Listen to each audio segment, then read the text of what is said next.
In a chaotic spatial rift, a horde of grotesque creatures lunged forward frantically, tearing apart everything that stood in their way. Their destructive rampage came to an abrupt halt thanks to the swift and decisive attack of Kim Jinwoo, the Earth Archmage summoned to this perilous land, who made it clear he would show no mercy. Taking in the sight of himself being surrounded, he wore a grave expression. Finally, unable to hold it in any longer, he let out a frustrated sigh. Kim Jinwoo cast a protective barrier behind the castle so he could focus on facing the filthy monsters and this detestable, ruinous encroachment head-on. Here on the planet Arsalan, the land was being slowly but surely swallowed up, gnawing away at the ground and creeping ever closer. It was no exaggeration to say that about 90% of Arsalan's territory had already been destroyed by the encroachment. Thanks to the magical barrier developed by Kim Jinwoo, only a few surviving kingdoms were desperately trying to maintain their existence. With the energy source of the magical barrier, the pure mana crystals, running dangerously low, it wouldn't last much longer, at most around 3 years. The day that barrier vanished, Arsalan would undoubtedly perish. The temporarily paused encroachment would resume, and countless monsters would slaughter the remaining lives. That unpalatable truth filled Kim Jinwoo with bitter resentment as he thought to himself. It was hard enough getting summoned to another world, only for the end result to be total destruction. Suddenly, Tiras appeared out of nowhere behind him and spoke with utmost seriousness. As the master of the magic tower and an immortal archmage, Lord Kim Jinwoo, glorious Lord of Rainsword. Unwilling to listen to such meaningless flattery, he cut her off with a sharp throat-clearing, "Cut the flowery titles. The world has already come to this, what good are those things now?" Tiras nodded obediently, replying gently, "Yes, master. As I have told you many times before, facing the encroachment directly out there is far too dangerous." Her concern did not please Kim Jinwoo in the least. Instead, he openly voiced his displeasure, complaining, "The moment you get here. What is it now?" Ignoring his attitude, she calmly answered his question, "The mobilization order has been issued, and even a recluse like you, master, has been called upon. It seems the situation is extremely grave." Kim Jinwoo looked at the monsters blocked outside the spatial boundary and let out a gloomy sigh. "I suppose so, but I don't have any special tricks up my sleeve." Hearing her master's inner turmoil, Tiras spoke frankly, "Even so, the only one who can move freely within the encroached zone is you, master, so they must be completely desperate." This brief yet heavily laden conversation instantly plunged Kim Jinwoo into deep silence, as the native inhabitants of Arsalan could not last long within the encroached territory. No matter how strong they were, even their souls would be shaken to the core within it. Yet he was the only one unaffected by the encroachment. That's right, only someone from another world like him. His soul was different from the people of Arsalan. It was immune to the encroachment, and could even transform the encroaching power into soul strength to become even stronger. Following a brief and swift bout of reminiscence, Kim Jinwoo quickly regained his senses and raised a skeptical question, "What good am I by myself? Unless I had an army of 1,000,000, maybe."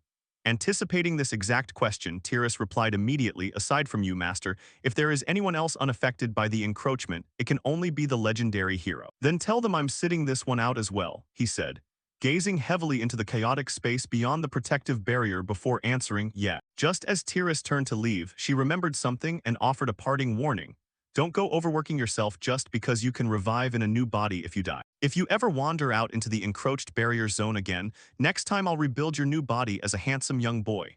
Or maybe a pretty girl wouldn't be too bad either." That seemingly idle remark was enough to give Kim Jinwoo goosebumps. What kind of warped taste do you? Unfortunately, the rest of his words were quickly cut short by Tiras's final reminder before she departed. "Anyway, please get some proper rest." Regaining his privacy, Kim Jinwoo muttered a string of grievances to himself. "On Earth, I was pumped full of Americano to work insane overtime. And here on Arsalan, I built a magic tower just to fight a grueling war against the encroachment. Come to think of it, I've never once had a decent rest. This barrier will also shatter in 3 years due to depleted mana crystals, and then the world will end." Weighing down with such heavy thoughts, Kim Jinwoo let out a weary sigh. At this point, "I just want to drop everything and rest." Suddenly, descending from the pitch-black sky above, a barrage of strange rays of light plummeted downward. For some inexplicable reason, they all converged right into the palm of Kim Jinwoo's hand, leaving him utterly startled. "What in the world is this light?" Before he could figure out what was happening, the strange energy gathering in Kim Jinwoo's hand spontaneously unleashed itself, forming a gigantic pillar of light that engulfed his entire body. Kim Jinwoo could distinctly hear the ground shattering all around him,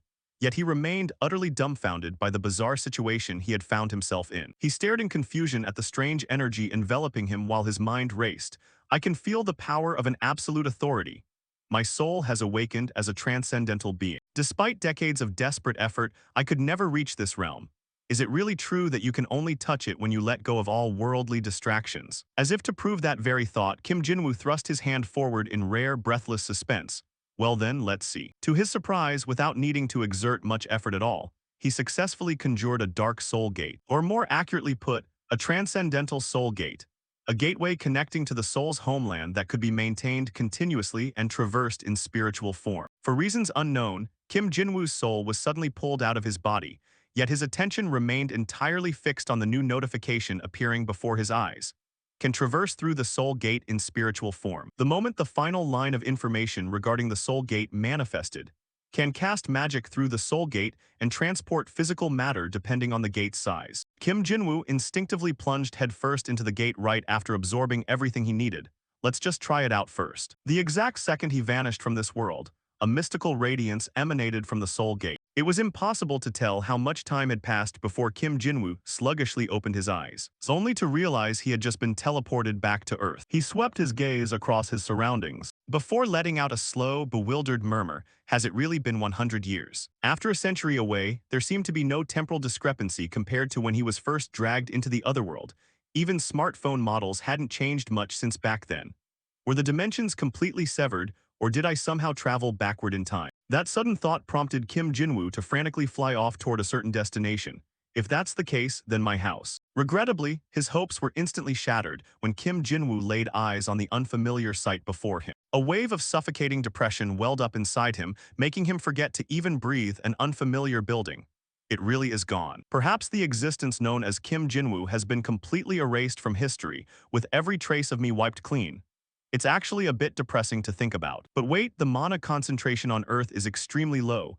If I stay in this spiritual state for too long, I might actually dissipate. I need to find a body without a soul first. Pushed into such a desperate predicament, Kim Jinwoo had no choice but to streak through the air in a frantic bid to save himself. Unaware of how much time had elapsed, he suddenly halted in midair as he caught a faint scent. Kim Jinwoo's eyes quickly locked onto an expensive-looking house in the distance. I can sense something coming from that luxury villa. A mix of curiosity and a sliver of fragile hope made him instantly alter his flight path. Let's go check it out. To his utter astonishment, the moment Kim Jinwoo flew inside the house, he was struck dumb by the scene before him. Whether it was the hand of destiny or sheer coincidence, lying right there on a hospital bed was someone with a face that looked like an exact carbon copy of his own. The steady, rhythmic beeping of the life support monitor only added to the oppressive suffocation in the room. As the first muffled sounds of sobbing began to echo through the space, Dr. Sunhai tried hard to suppress her own sorrow as she delivered the final verdict. I'm sorry, Chairman. We did everything we could, but there's nothing more we can do now. Hearing that, Oh-sung immediately broke down and wailed, this can't be happening. Jinwoo, how could you leave your grandfather behind like this? The absurd spectacle unfolding before him prompted Kim Jinwoo to muse, they've got all kinds of advanced medical equipment set up in here. But who on earth is this old man, radiating such an intense aura? Yet a split second later, he gasped in shock as the seal on his long-buried memories was suddenly unlatched. This was Lee Jinwoo, the youngest grandson of the chairman of the Lee Group, the undisputed giant of the corporate world. A lifelong genius who had earned multiple PhDs from prestigious overseas universities, he had always been rumored to be in poor health, so this was why he had been bedridden all this time. But this wasn't just poor health, he was practically brain dead. There was no soul left in this body at all, and his breathing would stop entirely in just a few hours. Sorry about this, but since this body happens to be exactly what I need, I'll be borrowing it for a while. Our names are even similar, so it couldn't be a more perfect fit to possess. With my magic, restoring this body will be child's play. Kim Jinwoo hurriedly channeled his inner power to execute the possession before it became too late. The entire transfer process took only a few seconds. Kim Jinwoo's floating soul swiftly integrated into Lee Jinwoo's withered, decaying frame. A few minutes later, he slowly opened his eyes. While Kim Jinwoo sat up and silently celebrated his success in his mind, it worked. Lee Jinwoo's family members were left utterly thunderstruck by this miracle of modern medicine. Mr. Lee was the first to speak up. Jinwoo, how is this possible? Overwhelmed by raw emotion before he could even process reality, the old man lunged forward and tackled his beloved grandson. Oh God, I thought all hope was gone. This isn't a dream, right? Meanwhile, Kim Jinwoo could only blink in utter confusion and let out a bewildered, huh. Almost instantly, everyone in the room swarmed over him, including the attending physician. Oh my God, our Jinwoo, this is truly a miracle. Oh heavens, I thank you. Are you all right? Does anything hurt? When Kim Jinwoo awkwardly offered an honest reply, well, actually, sitting up like this is a bit uncomfortable. Oh-sung roared out of fierce affection for his grandson, ignoring the fact that he was still gripping the poor boy half to death. What are you idiots doing standing there? Didn't you hear our Jinwoo say he's uncomfortable? Back off right now, move. It took a long while before Kim Jinwoo finally managed to secure some privacy, collapsing back onto the bed to let out a long sigh. After enduring such a chaotic uproar, he rubbed his temples and thought wearily, what a wildly noisy family. Exhausting, truly. But from their perspective, the youngest member of the family had just returned from the grave, so that kind of reaction was only natural. Still, this isn't a bad deal at all. Filthy, rich, and tightly bonded, living a life like this here wouldn't be half bad. Suddenly, Kim Jinwoo's brows knitted tightly together as his mind snapped back to a crucial problem. But even at a moment like this, Arsalan is still marching toward its doom. Is there truly no way to save Arsalan from the encroachment? The method to destroy the encroachment core, the source continuously spawning those monsters. Would using tanks or armored vehicles actually be effective? No, even a nuclear bomb would probably be useless, let alone conventional armor. Because unless you destroy the core hidden deep within, the monsters will just keep resurrecting. Besides, would transporting weapons like that across the gateway even be feasible in the first place? No matter how he thought about it, he still hadn't found a satisfactory solution. Unable to come up with an optimal strategy, Kim Jinwoo instinctively reached for his gaming console to give himself an immediate mental break. Time to play some games to clear my head. He flipped open the device as the game's boot screen flickered to life. And thanks to that tiny moment of respite, Kim Jinwoo's heart finally found a shred of peace after his grueling, long-term overwork. It had been forever since he last played this. The Legend of the Sacred Dragon Part 7, a masterpiece once officially recognized by an absurdly picky game producer like his past self. Even though it featured the cliché plot of embodying a hero to gather companions and save the world, its narrative execution was outrageously engaging. A hero, huh? If only Arsalan had heroes descending like this other than just me, that would be wonderful. If it weren't just one or two people, but millions of them, the territory would be reclaimed from the encroachment in no time. Suddenly, a notification popped up on the game console. Hero Linka has received the Mage Summoning Array, received a 5-star SSR companion. Would you like to summon the second hero? Without a second thought, Kim Jinwoo reached out and tapped yes to execute the summon. Spurred by that unconscious action, he suddenly froze in place. Before breaking into a delighted murmur, letting the game console slip from his hands to clatter onto the floor, that's it. Summoning heroes. Summoning Earth heroes. Kim Jinwoo's genius intellect lit up with eager excitement. Let's summon humans from Earth through the Soul Gate, and then make them believe Arsalan is just a video game. By crafting a compelling storyline, I can guide them to wipe out the encroachment. If people from Earth, those immune to the encroachment, help us out, Arsalan can be spared from destruction. In my past life, I was a game developer, and now I am both a powerful archmage and the youngest son of the country's top corporate dynasty. Once I set my mind to something, nothing is impossible. Having secured a roadmap for a bright future, Kim Jinwoo smiled brightly to himself, only 3 years left until the day of destruction. Let's give it a shot. A short while later, as family dinner time commenced, Oh-sung eagerly chimed in to pamper his precious grandson, my youngest. Just tell me whatever you want to eat or do, and I'll make it happen. Kim Jinwoo responded with the innocent, joyous smile of a child. Thank you, Grandpa. There is actually something I'd like to try, Grandpa. Contrary to his expectations, Oh-sung abruptly set down his fork and put on a dead serious expression. Don't tell me you want to go back to studying again. Have you forgotten that you nearly died because of that? Kim Jinwoo fired back with impossible speed. It's not about that at all. I want to try making a game. His words, delivered as casually as a passing breeze, instantly froze all 4 people sitting around the table in sheer shock. Make a game. Oh-sung stammered out in a voice lower than a gutter. You mean those worthless electronic video games? The excessive gravity of the old man's expression made Kim Jinwoo slightly nervous. Is that not allowed? Before he could witness the man's overly emotional reaction, Jinwoo, video games are the best. Kim Jinwoo blinked in surprise as he listened to his older sibling's sudden cheers. Finally, Jinwoo has a hobby fitting for his age. That's right, the kid used to only talk about neuroscience and AI all day long. Overwhelmed by the lingering trauma of his grandson's recent near-death experience, Oh-sung burst into genuine tears. This is the happiest news I've heard in ages. Jinwoo, don't we have a gaming company among our subsidiaries? Without missing a beat, the man replied immediately, we have FS Games, though they've managed to spectacularly ruin literally everything they touch. Waiting for him to finish, Oh-sung slammed his fist on the table in pure elation. That settles it then. Consider this your discharge gift from your grandfather, so go ahead and do whatever you set your heart on. Naturally, that declaration forced Kim Jinwoo to experience the absurd warmth of family for the first time, prompting an involuntary burst of inner monologue. What? Seriously? His brain spun wildly. I never expected him to be this supportive. Having a company under my thumb will be useful in many ways. Since it sounds like a failing company anyway, it's the perfect sandbox to do whatever I please. Backed fully by his family, Kim Jinwoo smiled and nodded. Thank you, Grandpa, I'll do a great job. Not long after, his consciousness snapped back to the world of Arsalan. Kim Jinwoo stood blankly amidst the magical-smelling atmosphere of his surroundings, muttering to himself, is this the Wizard Tower? It looks like Tiras moved it here. Thankfully, this is my original body. She wasn't kidding about turning me into a handsome boy. Truth be told, this soul transfer between worlds was a preliminary test for my upcoming long-range soul projection system. I left a simple automated magic script running on my Earth body, and operating it remotely was surprisingly smooth.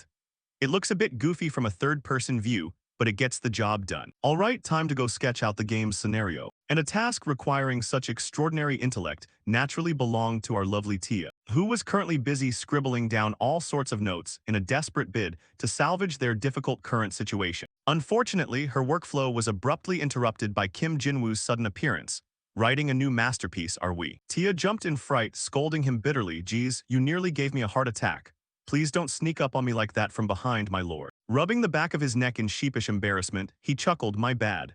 But Arsalan's greatest author still looks awfully busy. That remark put Tia in a visibly good mood as she shared her inner thoughts. I'm weaving all the previous works I've ever written into one grand epic. Since everyone is going through such hard times, I wanted to create a temporary spiritual sanctuary for them. Pulling up a chair to sit opposite her for once in a relaxed manner, Kim Jinwoo agreed, truly, Tia has a heart of gold. Imagine a complete stranger suddenly dropping into Arsalan. Tia offered a swift, genuine critique, fascinating. Is that the premise for a novel? He replied with an enigmatic, cryptic smile, something like that. Yet Kim Jinwoo quickly steered the conversation back to the core issue, laying out the scenario he had devised. Those people have no obligation to protect this world and only want to enjoy themselves since they have zero connection to this place. We can't force them either. What should we do with someone like that to make them work their fingers to the bone for us? Drawing upon her experience as an author who had penned tens of thousands of distinct lines, Tia swiftly outlined a solid narrative framework. You're trying to recruit hedonistic barbarians who only chase pleasure and indulgence. First, they'll need a profound sense of belonging to this place. While slightly intrigued by her train of thought, Kim Jinwoo couldn't help but issue a gentle correction. They aren't exactly barbarians, but go on, elaborate. Tia broke into an eerie, knowing smile before dropping a concept that completely defied his expectations: love and tragedy. A barbarian starving for pleasure meets his ideal, beautiful archetype, falls head over heels in love, and settles down here. And right before their romance can bear fruit, right in front of their very eyes, that ideal archetype meets a tragic, gruesome death. Finishing her pitch, Tia clutched her face and laughed madly like a lunatic. Because Kim Jinwoo didn't interrupt, Tia took full advantage of the opening to unleash her writing fervor at peak excitement. That's the exact moment you step in to comfort them, reveal who the enemy is, and offer your help. Having someone the barbarians deeply respect bite the dust also works wonders. For instance, an honorable figure close to them suffering a miserable death at the hands of the enemy, or a respected mentor perishing while trying to save those foolish barbarians. Emotional collapse and vengeance, loss and regret, the agonizing grief of never being able to reunite with someone they loved and respected, and the unquenchable thirst for revenge born from those ashes. Although her words strayed slightly from his initial idea, Kim Jinwoo couldn't hide his growing fascination as he slowly nodded. As expected of Arsalan's greatest storyteller, she drafts a masterpiece in the blink of an eye. Love and tragedy. Love blinds people and revenge becomes an irresistible driving force.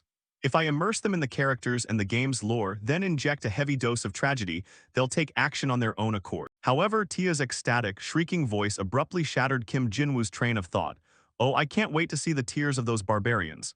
Just picturing that scene makes me so full I don't even need to eat. It took a moment for him to recover, coughing lightly. Tia, forcing her to halt her manic rant, I'm sorry, I got carried away again. Once he had secured her undivided attention, Kim Jinwoo let out a sigh and cast a massive bait. No need to apologize.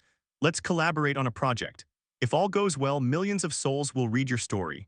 However, Tia reacted with visible panic. Millions. His hesitant follow-up only startled her further. Tens of millions, or maybe even hundreds of millions. Is something wrong? Tia drifted off into a daze as she imagined the sea of future readers. The author is an absolute genius. Is this the scent of a certified masterpiece burning up the charts?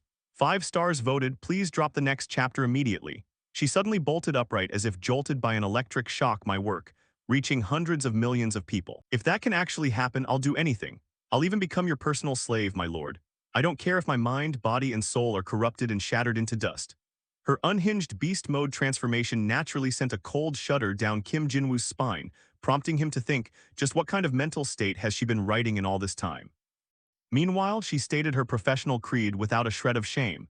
The purest things are always born from the filthiest, most shattered places. Brushing that terrifying thought aside for now, Kim Jinwoo returned to business. Let's stick strictly to work. First is the closed beta test. What I mean is, imagine about 3,000 clueless people setting foot in Rainsword, and that number will steadily scale up over time. Give them the motivation to immerse themselves in this world and fight back against the encroachment. Hearing this wild concept for the first time, she was naturally hooked. This is a full-fledged fantasy novel setup. Are these living entities coming from a completely different civilization than ours? The moment Kim Jinwoo gave a nod of confirmation, exactly. The backdrop is Arsalan and the summoning point will be, right, let's select the event village, the region currently executing an evacuation plan to flee from the encroachment. Let's use that place as the tutorial zone and starting point to launch the story. Tia allowed her inner demon to completely hijack her reason once more, breaking into a hysterical cackle, the event village, the cradle where love and tragedy will intertwine. Just thinking about those barbarians sinking into total emotional despair makes me so ridiculously excited I could scream. Terrified by her unbridled insanity, Kim Jinwoo discreetly backed toward the door. Right, let's just leave her to vent for a bit. Since Arsalan was already a fully realized world, with Tia's help fine-tuning the mechanics and lore, the narrative structure would be completed in no time. Once the setup was finished, he would submit the proposal straight to FS Games. But convincing the employees with just a storyline alone might prove difficult.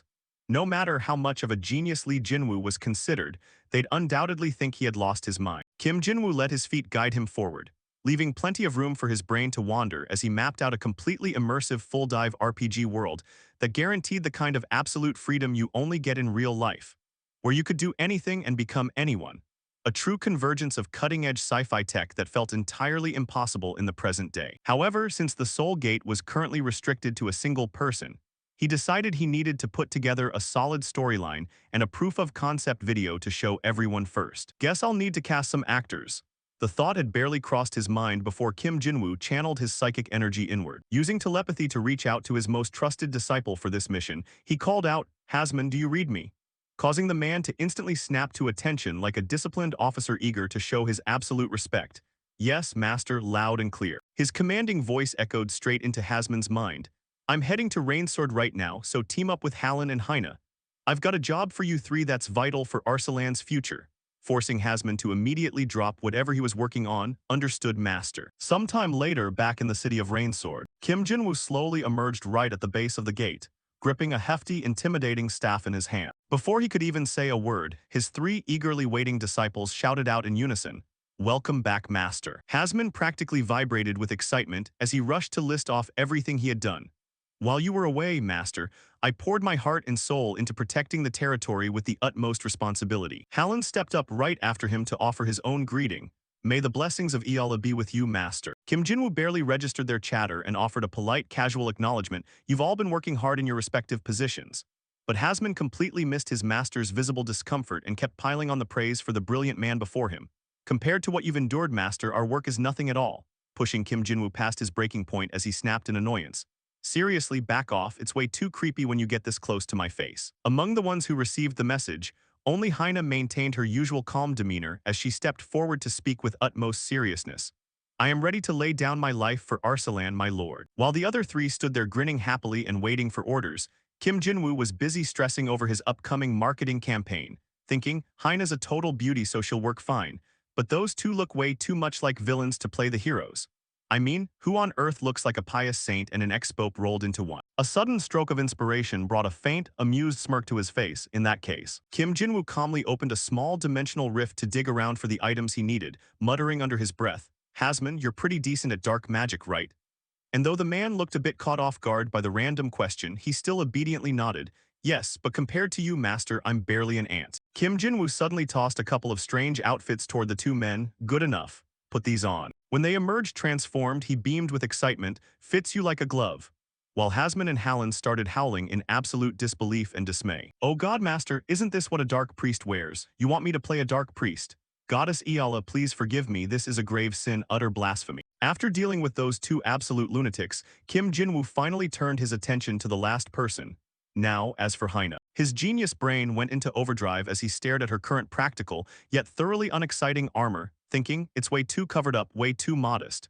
female knights in video games usually need. He remained silent for a few seconds before pitching a brand new look. Try wearing this, Haina. Watching her instantly panic and stammer, Huh? Master, you want me to wear that? Kim Jinwoo leaned in close with an earnest, persuasive look. Yes, put it on.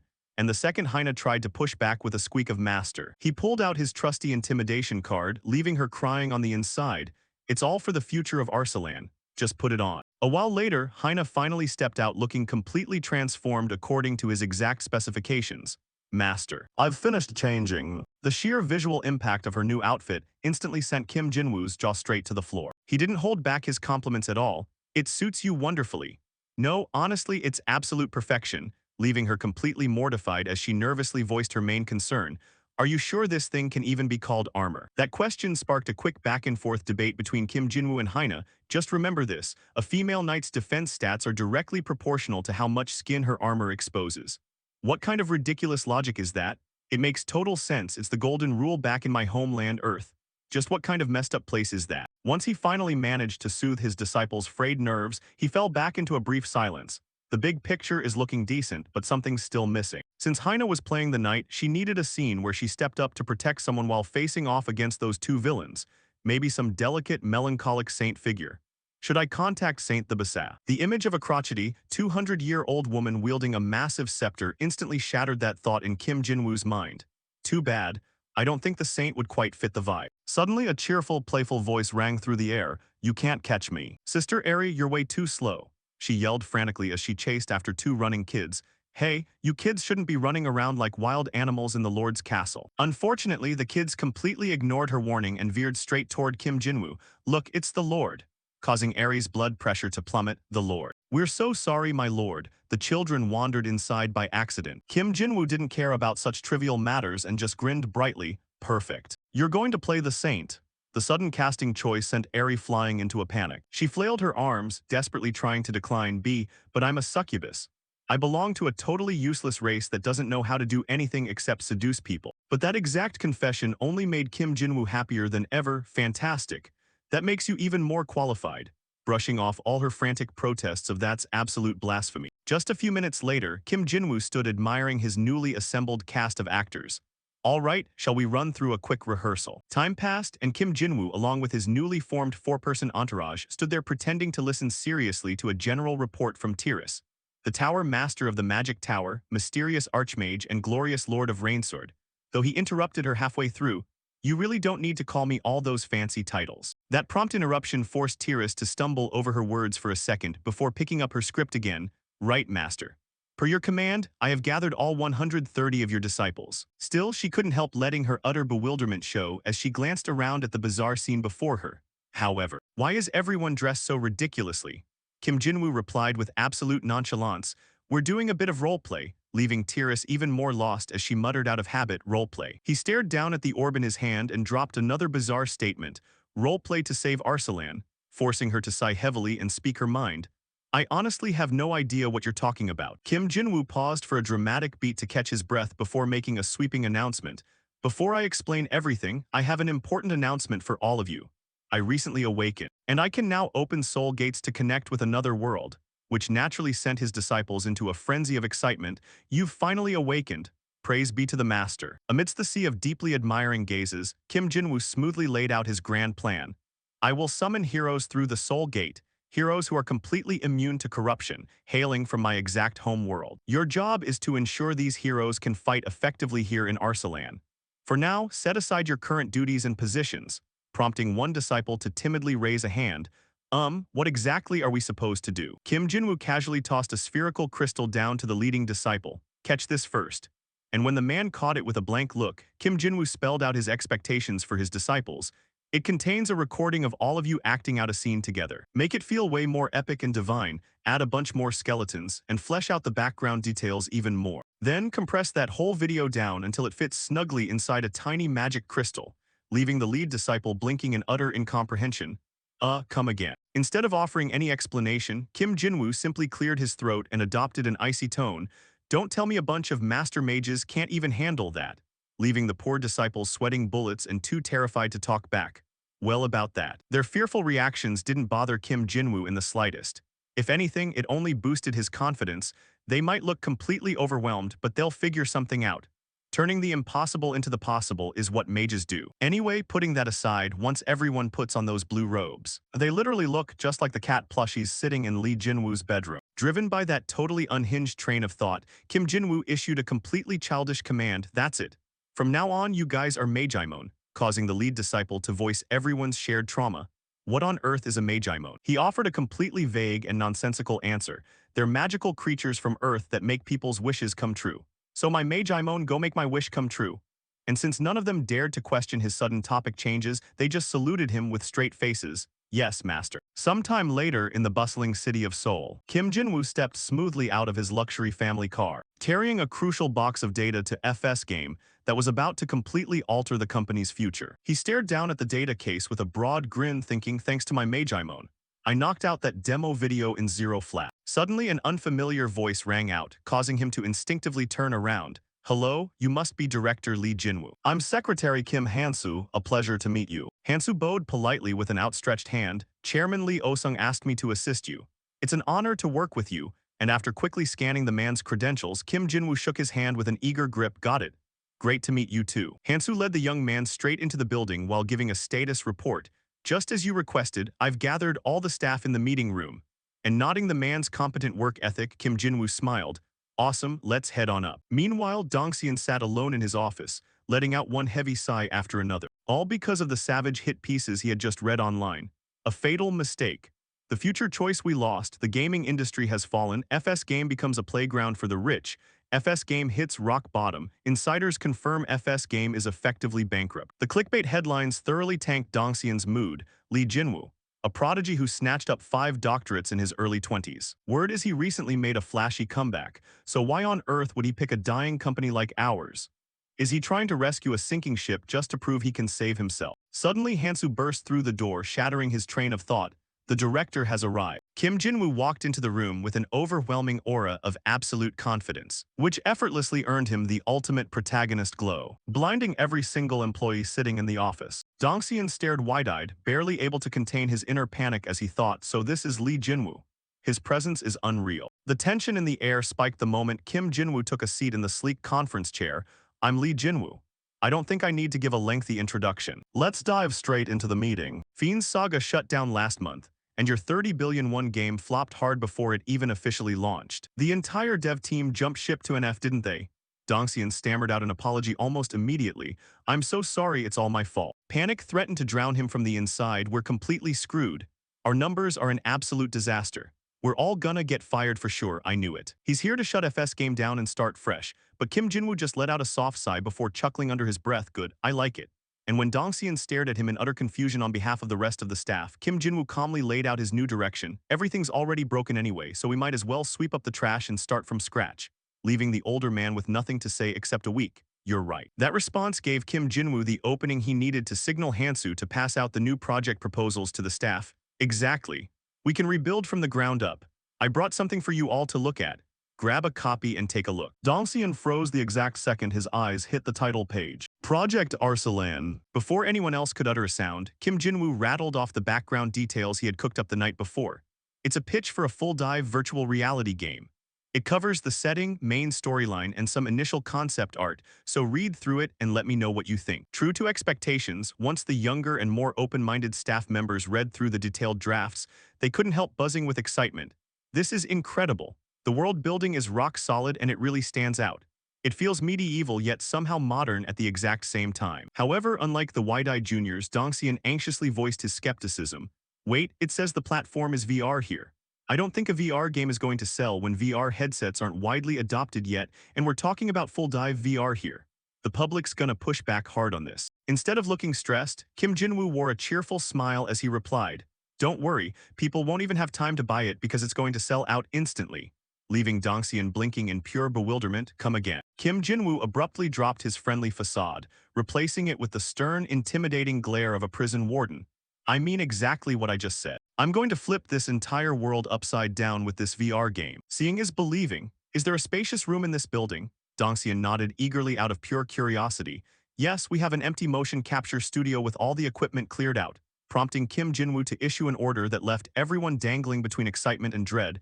Let's head over there. Call everyone in. Moments later, every single employee in the company had crammed into the mocap studio, chattering noisily while waiting for the big boss to show up. Full dive VR? I heard he's a genius, but the guy is seriously eccentric. Do you think he's trying to scam us? Are you nuts? What possible reason would he have for that? Until Dongxian cleared his throat loudly to shut up their pointless gossip. Everyone settle down, the director is here. And Kim Jinwoo gave a curt order without even looking at them. Good, turn off the lights. The moment the staff member flipped the light switch, the pitch-black silence made Kim Jinwoo's voice echo ominously through the room. Everyone take a step back. He set a heavy black box down on the floor and spoke in a mysterious tone to maximize the suspense. All right, let's begin. Suddenly, fractures split across the surface of the black box, spilling out blinding streams of energy. In a single heartbeat, the array Kim Jinwoo had embedded inside the box detonated in a flash of light, forcing everyone to throw their hands up to shield their eyes. Before they knew it, all of them had been instantly teleported straight to Arsalan. Even though Dongxian knew the basic premise beforehand, his brain completely short-circuited at this entirely unscripted reality, a magic teleportation array. What the hell is going on here? Suddenly, his field of vision was blocked, causing him to tilt his head up in confusion. A terrified female employee shrieked at the top of her lungs at the horrifying sight above. What is that? Everyone stood paralyzed as a massive dragon soared across the sky, letting out a deafening, earth-shaking roar. In a split second, all pretense of bravery vanished as the entire group broke out into chaotic screams. A dragon! Is that a real dragon? Run for your lives. That reaction coaxed a cheerful laugh out of Kim Jinwoo. Everybody calm down, it's just a hologram. While Dongxian echoed everyone's frantic thoughts with a breathless hologram, Kim Jinwoo slowly dragged out his words to reel their attention back in. Hologram. In other words, virtual reality. The moment the chaos quieted down, Kim Jinwoo threw his arms out wide and proudly announced, "This is Arsalan. This is the world where Project Arsalan takes place." That declaration caused Dongxian to experience ultra-realistic full-dive VR for the very first time, screaming in sheer panic, "Are you telling me this is the actual world inside the game you designed?" And Kim Jinwoo simply nodded without a hint of guilt. Yep, looks pretty realistic, doesn't it? While the staff muttered in complete disbelief, how on earth can technology like this even exist? He snapped his fingers while they were still distracted by their own shock. Now then, let's move on to the main storyline. The gorgeous ground beneath the employees' feet rapidly bled into a pitch-black void. For reasons unknown, the moon sped across the sky at an unnatural velocity, triggering a bizarre, apocalyptic solar eclipse straight out of an old folklore horror story. Barely a second after the sun was snuffed out, Hasman and Hallen suddenly burst up from the ground on Kim Jinwoo's cue. Slipping into their villainous roles with flawless execution, they bellowed, "Tremble in fear, you pathetic mortals. The power of darkness shall corrupt every last one of you." Their menacing call was immediately answered by a horde of bizarre skeletons charging forward from the shadows. Hasman didn't care who the strange, weirdly dressed people in front of him were. He just belted out his lines right on cue. "My minions, enjoy the flesh feast of these mortals." That line turned the employees' faces completely green. "Run, what is that? Are those things real? Director, tell me that's just a hologram." But for reasons only he knew, Kim Jinwoo decided to indulge in a bit of cruel trolling right in the middle of a life-or-death crisis. Well, probably not. That utterly deadpan response drove the staff straight into absolute despair. "You've got to be kidding me." In truth, everything was meticulously calculated, because just as human despair peaked, a mysterious hero swept in to save the day. Haina, shouting, "Everyone get back." The fierce woman dashed forward at an impossible speed, only to carve right through Hasman and Hallen's NPC skeleton army. And as the bloody chapter drew to a close, the victim's frayed nerves were instantly soothed by a healer, with Eri stepping onto the stage as a breathtaking saintess. "Don't be afraid, everyone," she chanted, unleashing a wave of miraculous divine light to incinerate the remaining heretical residue. She stepped back to stand beside Haina and delivered a line straight out of a religious scripture. "The light shall protect you." Just like that, the dozens of FS Game employees fell hook, line, and sinker for the massive prank, screaming at the top of their lungs, "It's a saint! The saint is blessing us. The holy knight saved us." Kim Jinwoo listened to every single word of their ecstatic cheering, a deeply satisfied smile spreading across his face. "Perfection, just like I expected. They're completely hooked." Everything was going strictly according to plan. Seeing the stage he built reach its absolute climax, Kim Jinwoo casually stepped aside to celebrate internally. Everything's rolling right along on schedule. Now it's time for the grand finale. Hasman turned out to have the acting chops of a lifetime, howling with unadulterated passion and zero awkwardness. "Looks like I've got myself a fresh batch of test subjects. Come, my underlings, tear those fools apart and devour their flesh." The frenzied shrieks of the zombies prompted Haina to put on a tense, dramatic face and shout, Saint Airy. While the Saintess herself played along brilliantly, soaring into the air with a resolute, yes. Everyone, please lend me the light within your hearts. Hearing that, the group of employees threw their hands up and roared like fanatical cultists. It looks like they need our power. Raise your hands. All right, let's pool our strength together. A surge of pure energy, whether it actually came from them or not, swirled furiously around the blade of Heine's sword. Empowered by the moment, she charged forward with reckless abandon. Heine let out a fierce battle cry before bringing her sword down, for Arsalan, triggering everyone around her to enthusiastically join in with roaring cheers. For Arsalan, for Arsalan. Right on cue, Heine unleashed a single, graceful slash. And Hasman turned pale as a ghost watching the stream of pure light hurtle straight toward him.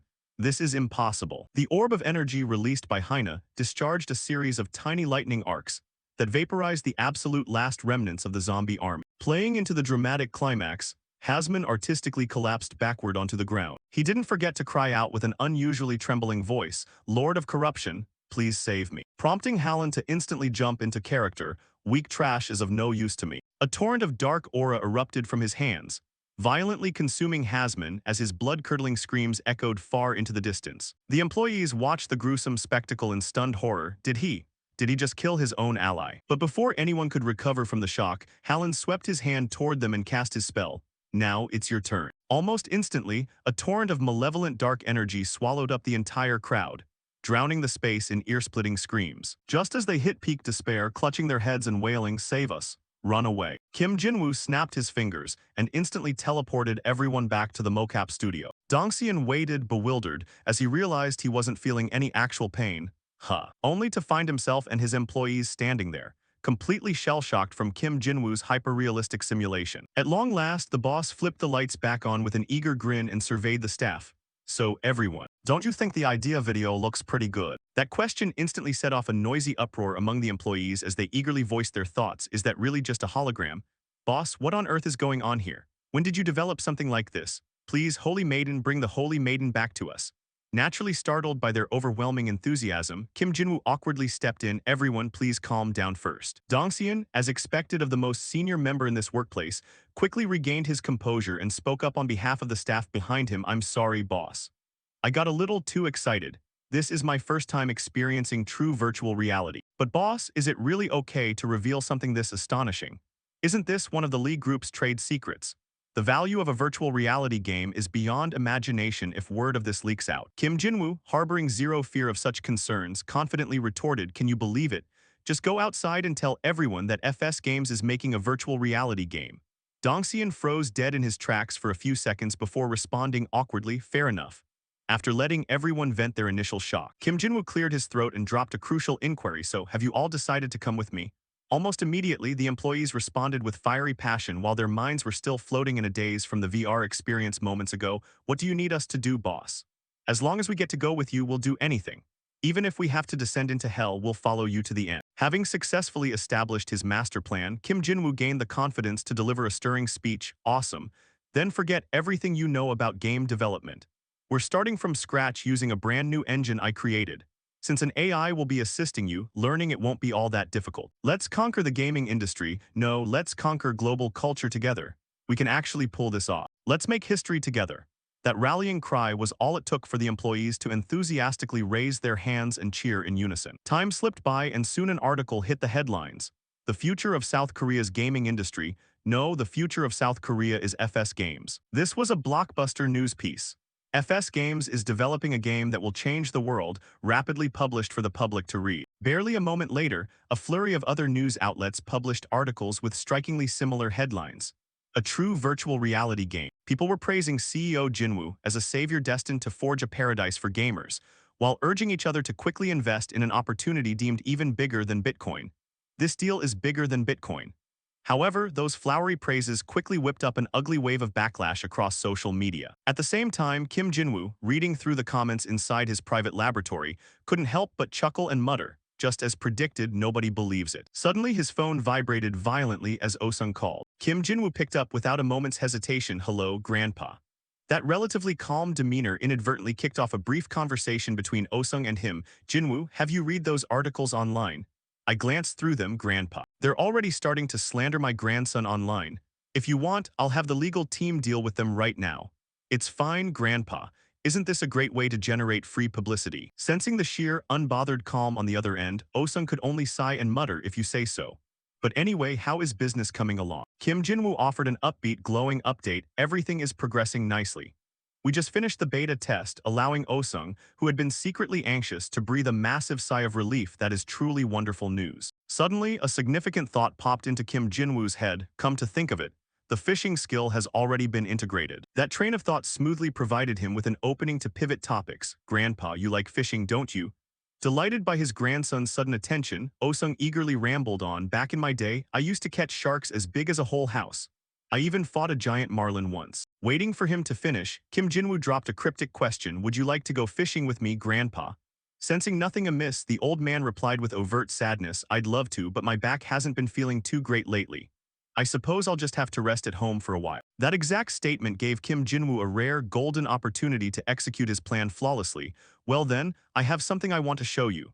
I'm coming over to your place right now. That night, inside the Lee family's luxury mansion, Osung held the device his grandson had brought over, staring at it in confusion as he muttered, so this is the VR device you built yourself. Driven by a mischievous thrill at seeing his target walk right into the trap, Kim Jinwoo flashed a devilish grin. That's right.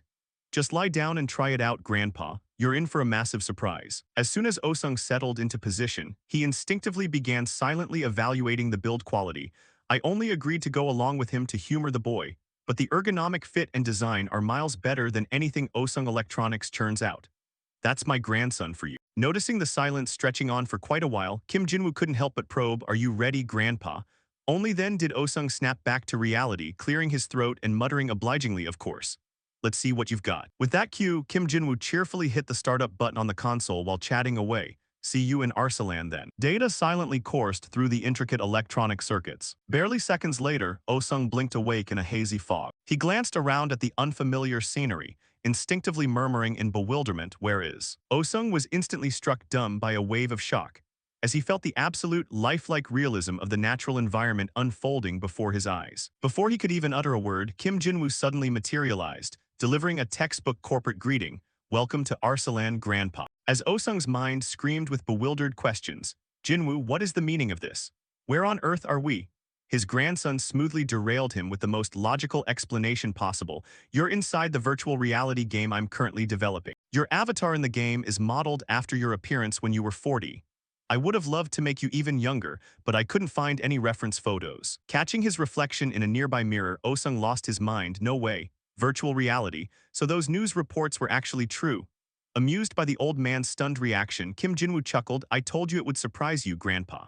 You're the very first person to log into the virtual world I created. Ignoring his grandson's chatter, Osung ecstatically stroked his long unseen face. It's real. This is me in my youth. No wonder my body doesn't hurt anymore. This feels incredible. He showered Kim Jinwoo with boundless praise. This goes way beyond mere surprise. It's in an entirely different league. Where on earth did you find the time to research and build something like this? Thinking quickly on his feet, Kim Jinwoo offered a plausible excuse. While I was in a vegetative state, my consciousness was actually still active. Lying there gave me all the time in the world to brainstorm these concepts, allowing me to focus entirely on my own thoughts. Luckily, since his grandson had been a known prodigy since childhood, Osung didn't dig too deep. Though rampant curiosity forced him to blurt out, you can actually pull off something like this. Eager to avoid lingering on that topic, Kim Jinwoo briskly changed the subject. Anyway, let's get moving, Grandpa. Still completely spellbound by the surrounding scenery, the old man naturally followed along on autopilot. Where are we going? Leading the way forward, Kim Jinwoo smiled brightly. We're going fishing. A little while later, gazing out at a sparkling, ethereal lake, Kim Jinwoo announced, we've arrived, Grandpa. Osung dropped his jaw in pure awe at the sight. What a gorgeous lake. He watched in blank astonishment as his grandson pulled an entire arsenal of gear straight out of a spatial gateway. Before voicing his total bewilderment, just like that mirror earlier, absolutely astonishing. Handing a fishing rod over, Kim Jinwoo explained sincerely, it's magic, Grandpa. I'm designing it to be as user-friendly as possible so you'll get the hang of it in no time. Brushing aside concepts his brain couldn't yet process, Osung dove straight into his favorite pastime. This rod feels fantastic. The grip is identical to the one I used to use years ago. After winding up with a few smooth rotations, he cast the line with absolute precision. Watch and learn, kiddo. The moment the fishing line hit the lake's surface, in a fraction of a second, Osung's long fishing line was violently yanked away. Caught completely off guard by the lightning-fast turn of events, He bellowed in excitement, something's biting. This fish is insanely strong. Osung strained every muscle in his body, forcing long dormant physical fibers to snap back to life to support him. Drawing upon every ounce of his remaining strength, he yanked the rod upward. I'm way stronger than this. A gigantic, bizarre-looking monster fish rocketed straight up into the air under Osung's dumbfounded gaze. He stared blankly at his catch for a solid minute, unable to gather his wits. What in the world is this? While Osung stood rooted in a daze, Kim Jinwoo cheerfully clapped his hands. That's a huge fish. You're amazing, Grandpa. That compliment snapped the old man out of his trance as he looked down at his own muscular hands. A wave of long-forgotten exhilaration welled up inside Osung's chest. I had already accepted the relentless march of time. But how long has it been since I last felt this vibrantly alive?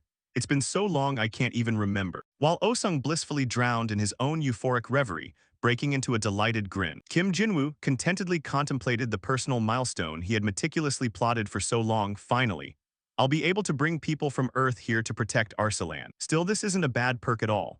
Snapping out of his thoughts, he instantly shifted gears. Grandpa, let's take a picture to commemorate your legendary catch.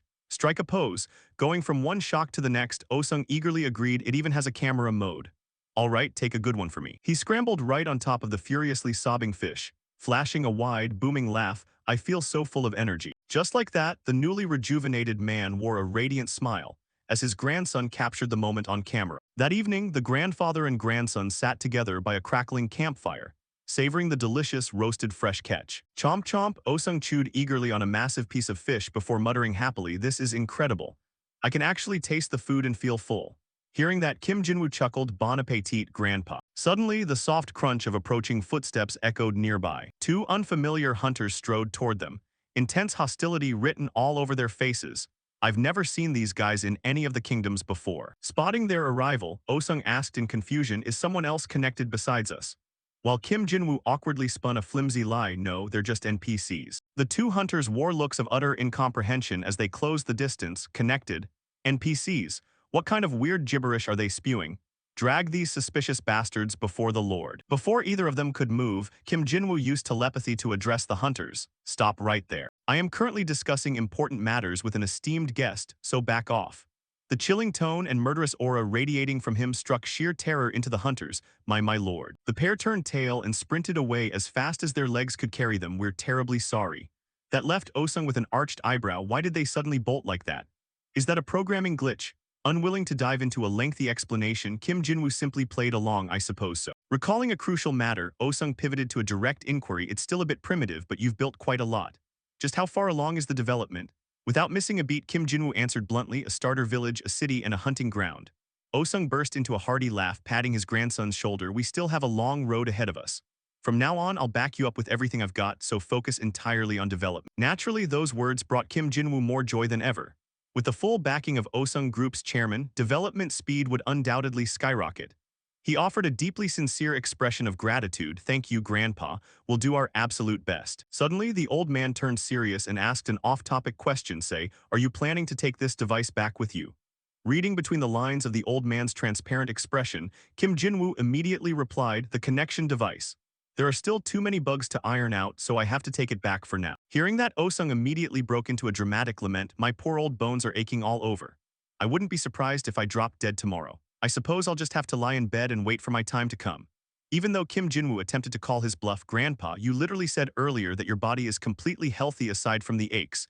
The old man leaned harder into his performance. Your grandmother is calling out to me from the other side.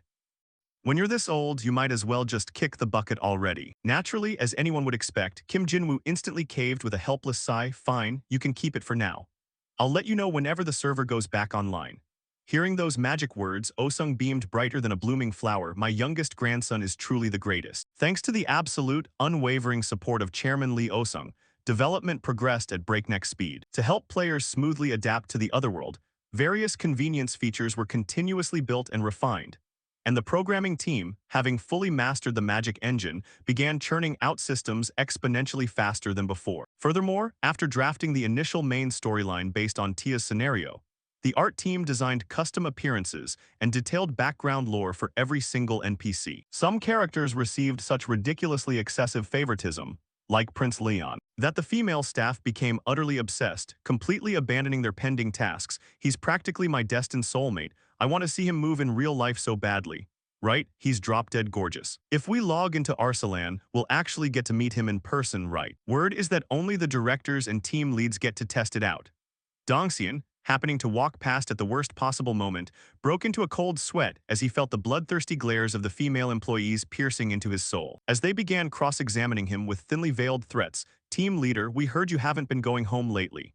You're locked in the test lab every single day. Are you having that much fun playing by yourself?" He stammered out an excuse and beat a hasty retreat. "I'm just working." Fortunately, just as the atmosphere grew unbearably awkward, the elevator doors chimed open. Kim Jinwoo, completely oblivious to the petty drama among his subordinates, strolled out calmly and greeted them, "Good afternoon." The entire team instantly froze, snapped into a bow, and chorused back, "Good afternoon, boss." Kim Jinwoo immediately struck up a conversation with Dongxian, walking right into the communal workspace. The connection device just passed its stability test. And once the connection device clears stability testing, it means mass production can officially begin. Delivering a crucial company-wide announcement as one of the directors, Dongxian raised his voice, "Yes, sir." Since his boss deliberately chose to make the announcement right here on the floor, Dongxian awkwardly addressed the sprawling room. "Everyone here knows about Universe Unpacked, Osung Electronics' new product showcase event, right? FS Games will be participating as well." That announcement naturally sent a wave of ecstatic cheers rippling through the staff. Reflecting on the nasty, vicious comments he had previously seen online, Dongxian spoke with stirring passion, casting off the lingering gloom. "Up until now, all of you have endured so much. Every single piece of malicious criticism and insult hurled at our boss and our company must have caused you immense pain. Now is the time to turn all of that suffering into thunderous applause and praise. Arsalan Saga is going to conquer the global gaming market." True to form, that passionate speech swept through the room, prompting the employees to erupt into endless roaring applause. Before dismissing the meeting, Kim Jinwoo added one final special incentive. "Right after the presentation concludes, I'll be handing out the absolute highest-tier prototype units to everyone here. We'll be conducting a large-scale internal playtest together." Fueled by this massive display of executive spending, the staff ecstatically began chanting his name in unison, "Lee Jinwoo. Lee Jinwoo. Lee Jinwoo." While Kim Jinwoo happily basked in their adoration, his phone buzzed frantically in his pocket. It turned out Osung, reminiscing about his recent VR gaming session, had spammed a string of text messages. "Jinwoo, are you opening the servers today? Your grandpa is on paid leave starting today, so please turn the servers on." However, the old man's final text message, "I'm on my way over to your place right now," left Kim Jinwoo blinking in sheer panic. He hurriedly excused himself. "I've got an urgent matter to handle, so I'm heading out first. Everyone can leave early today." When Dongxian tried to display his work ethic, "Boss, I was actually planning to pull overtime tonight."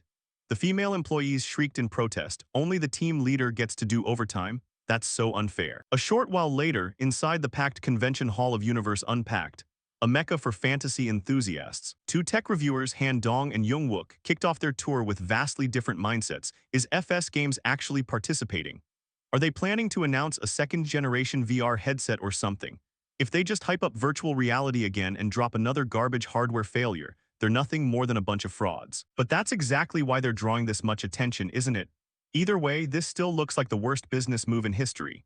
Everyone online is saying that unless it's true, flawless virtual reality, they're completely finished. From uncomfortable head straps to battery life and app compatibility, the market still has a mountain of issues to solve.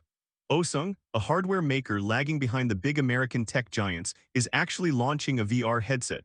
It sounds straight out of a sci-fi novel. If it turns out to be a revolutionary VR breakthrough, it's going to steal the entire spotlight. I can already picture you ripping it to shreds in your review video. Ladies and gentlemen, Osung Electronics' official Universe Unpacked event is about to begin in a moment. Look, it's starting. The host stepped up to the microphone, drawing an immediate collective hush from the crowd. An extraordinary guest will now personally introduce our brand new business venture. Please give a warm round of applause to the CEO of FS Games, Lee Jinwoo. Amidst the audience's murmurs of awe, look, it's Lee Jinwoo, the genius of the Osung family who just returned from the dead. Kim Jinwoo stepped up to the podium and confidently addressed the public. "Hello, everyone. I am Lee Jinwoo, CEO of FS Games. Lately, I've been quite amused by the various memes circulating about me, rumors claiming I invented room-temperature superconductors, or that I'm about to launch a space age by inventing anti-gravity devices.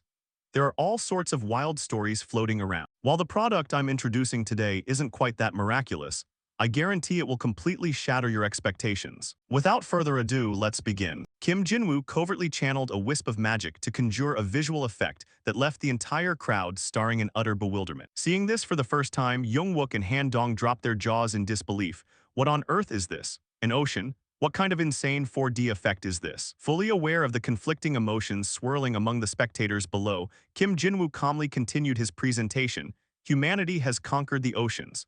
We've weathered countless tragedies and hardships, yet the footsteps of mankind have finally reached solid ground. We've crossed vast deserts, strolled across endless prairies, and touched eternal glaciers. Driven by courage, defiance in the face of death, and the relentless drive to overcome despair, we've conquered the highest peaks. The bone-chilling realism of the illusion made Han Dong blurt out in awe, "What kind of technology is this?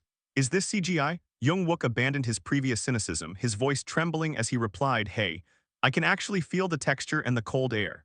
This is unbelievable." Before anyone could chime in, Kim Jinwoo pressed on with his speech, "Beyond the land, we even conquered the skis. But we didn't stop there. We sent humans to the moon and deployed robotic rovers to Mars. How wonderful it would be if we could conquer the entire cosmos.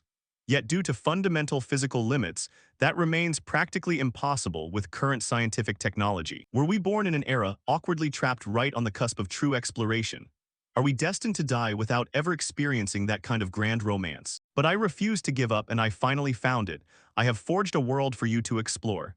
Kim Jinwoo snapped his fingers, instantly teleporting everyone back into the main convention hall in the blink of an eye, before shifting their surroundings once more into an eerie, otherworldly space looming beneath a blood-red moon. A strange, oppressive atmosphere choked the air, leaving the entire audience frozen stiff in sheer terror. Experiencing this blended mixed reality technology for the first time, Han Dong inadvertently let his inner thoughts slip. Where in the world are we? Whether triggered by Kim Jinwoo's subtle guidance or not, a swarm of terrifying, grotesque monsters suddenly materialized, sending the crowd scrambling in sheer panic. What is that? Amidst the chaos, he simply pressed on with his interrupted speech to drill the marketing hook deep into their minds. Allow me to proudly present the world's first fully immersive virtual reality game, a world where dreams meet hope. Arslan Saga. The early access version of Arslan Saga will kick off in 2 weeks. Access requires our proprietary Soul Link connection device. Quantities are capped at 2,500 units, and sales open starting today. Immediately following that declaration, the exclusive Soul Link hardware for Arslan Saga went on sale for over 3 million won per unit. That price tag prompted viewers watching the livestream to flood social media with skepticism. A fully immersive VR game? Are you kidding me right now? It's a scam. Is Osung Electronics trying to manipulate their own stock prices? What is that guy even rambling about? Lee Jinwoo has lost his mind. He's an absolute national embarrassment. Han Dong scrolled through the endless stream of negative comments and let out a long sigh. The comment section is a total wasteland, just as expected. Despite the fierce backlash, though, the Soul Link units already sold out instantly. Young-wook finally chimed in with his stance. "Honestly, I still don't buy it. If this turns out to be a massive scam, I'm slapping them with a lawsuit immediately." Despite his underlying nervous twitch, he added, "Early access starts in 2 weeks, and I actually managed to snag one, so I'll be unboxing and reviewing it in a fortnight." Han Dong poured a cold bucket of water over him. "I'll be eagerly waiting to see whether we meet in Arslan or a courtroom in 2 weeks." Stung by the prickly remark, Han Dong couldn't help but pose a hard question. What if it turns out to be real, though? Young-wook let out a dry, unreadable chuckle before answering with feigned confidence. "Then I'll quit being a tech YouTuber and transition into a full-time Arslan streamer." 2 weeks later, back in Arslan, the breathtakingly beautiful dream world slowly withering away with every passing second. Kim Jinwoo gazed cheerfully up at the sky. Before letting out a weary sigh like an aging sage, they've finally arrived. The heroes of Earth. Hagod beamed with a cheerful smile, raising his voice. "Welcome to Avani Tavern, adventurers. I am Hagod, the master of Avon Tavern." Tia shrieked almost instantly, "Wait a second." Tia shrieked almost instantly, "Wait a second." She launched straight into a sharp critique. "Tavern Master Hagod, your acting is way too stiff. Try to act a bit more naturally." Following that, Tia dropped a rather absurd demand. "Since a tavern keeper needs to have a protruding belly starting today, you are officially eating 6 meals a day." Hagod didn't argue a single point, merely nodding obediently. "Yes, I understand." Tia raised an eyebrow and looked to the left, then asked, "Thompson, playing the blacksmith, have you memorized all your lines?" Thompson stood straight and serious, replying, "Of course, director," and she happily shouted, "Good, get ready to act." Right after that cue, he started laughing overabundantly while raising his hammer high. "Ah, I slipped, the sword broke. Due to a failed enhancement, all the materials are gone. That over-the-top acting somehow excited Tia immensely, and she called out, "Good, make it a bit more sarcastic." Thompson paused midway to ask, "Wait, the success rate for the enhancement is 99%. Is it really necessary to fail on purpose?" She lowered her head to look at the book in her hand and answered, "That is how they get hooked, plus the original setting is like that." He listened and replied, "It feels like some kind of gambling addiction." Tia nodded instantly, "Exactly." At that moment, Kim Jinwoo walked over from somewhere and said, "You are doing a great job." Hearing his voice, she beamed with joy. "Sir Jinwoo." Kim Jinwoo slowly asked about the situation. "The heroes will be arriving soon. Is the magic tower operating well?" Tia briskly reported. "Yes, currently we can simultaneously create up to 10,000 bodies. Beyond that number, we will need to expand our facilities." He pondered slightly and rubbed his chin. "As expected, mana stones are the real issue." Tia quickly added, "We have to resolve this problem to smoothly push toward our ultimate goal." Kim Jinwoo did not reply right away and focused deeply. "We definitely need more troops, but there is still no need to rush. For now, we can gradually reclaim the withered land alongside the heroes who have arrived, so let us just focus on the positive situation right in front of us for now." Arriving at that point, he suddenly cast his gaze around and silently evaluated the atmosphere. It was completely different from when they were slowly dying away with zero motivation while facing despair. This was precisely the hope that breathed life back into their world. With that thought, he abruptly turned to look at her. "Are there any other issues?" Tia closed the book and softly replied, "We do not have any knights to play Leon." Kim Jinwoo, on the contrary, did not see this as much of a problem. Just pick any random knight who is good with a sword to play the part. But Tia began rambling with infatuation. According to the conceptual sketches, he is an extremely handsome man who looks like the embodiment of the holy sword, so we cannot just pick anyone. Since he is the central character driving the story, we absolutely must cast an extremely handsome man. Hearing that, his expression turned slightly heavy. True, most knights give off the vibe of seasoned warriors rather than pretty boys. Even the most handsome knight in Rainsword has only ever been called somewhat decent looking. Kim Jinwoo finally started getting a headache at this point. Making players fall in love with Arsalan, making them sink deeply into this place, making them hate the corruption, making them fight for Arsalan, with Prince Leon standing at the very center of it all. Kim Jinwoo still felt so tangled up that he blurted out, "Isn't there any way?"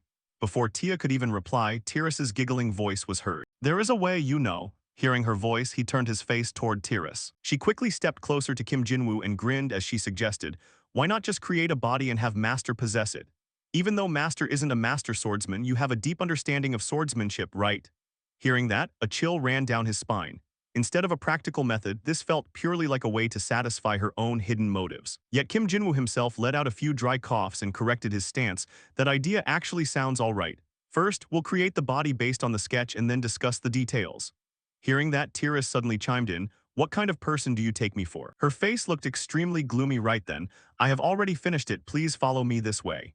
Kim Jinwoo and Tia followed closely behind Tiris to a certain location. Stepping inside, Tia gasped in astonishment, "Are all of these things dolls?" Kim Jinwoo looked around and dropped a blunt remark, "This place still looks terrifying." At that moment, she accidentally caught sight of something. Tia excitedly walked closer. "This doll is quite cute, isn't it?"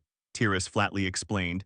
"That doll is a childhood version of Master. I designed it so that it can fit snugly in your arms." She added with high spirits, "The main highlight is these chubby cheeks." Tia eagerly lifted the doll high up.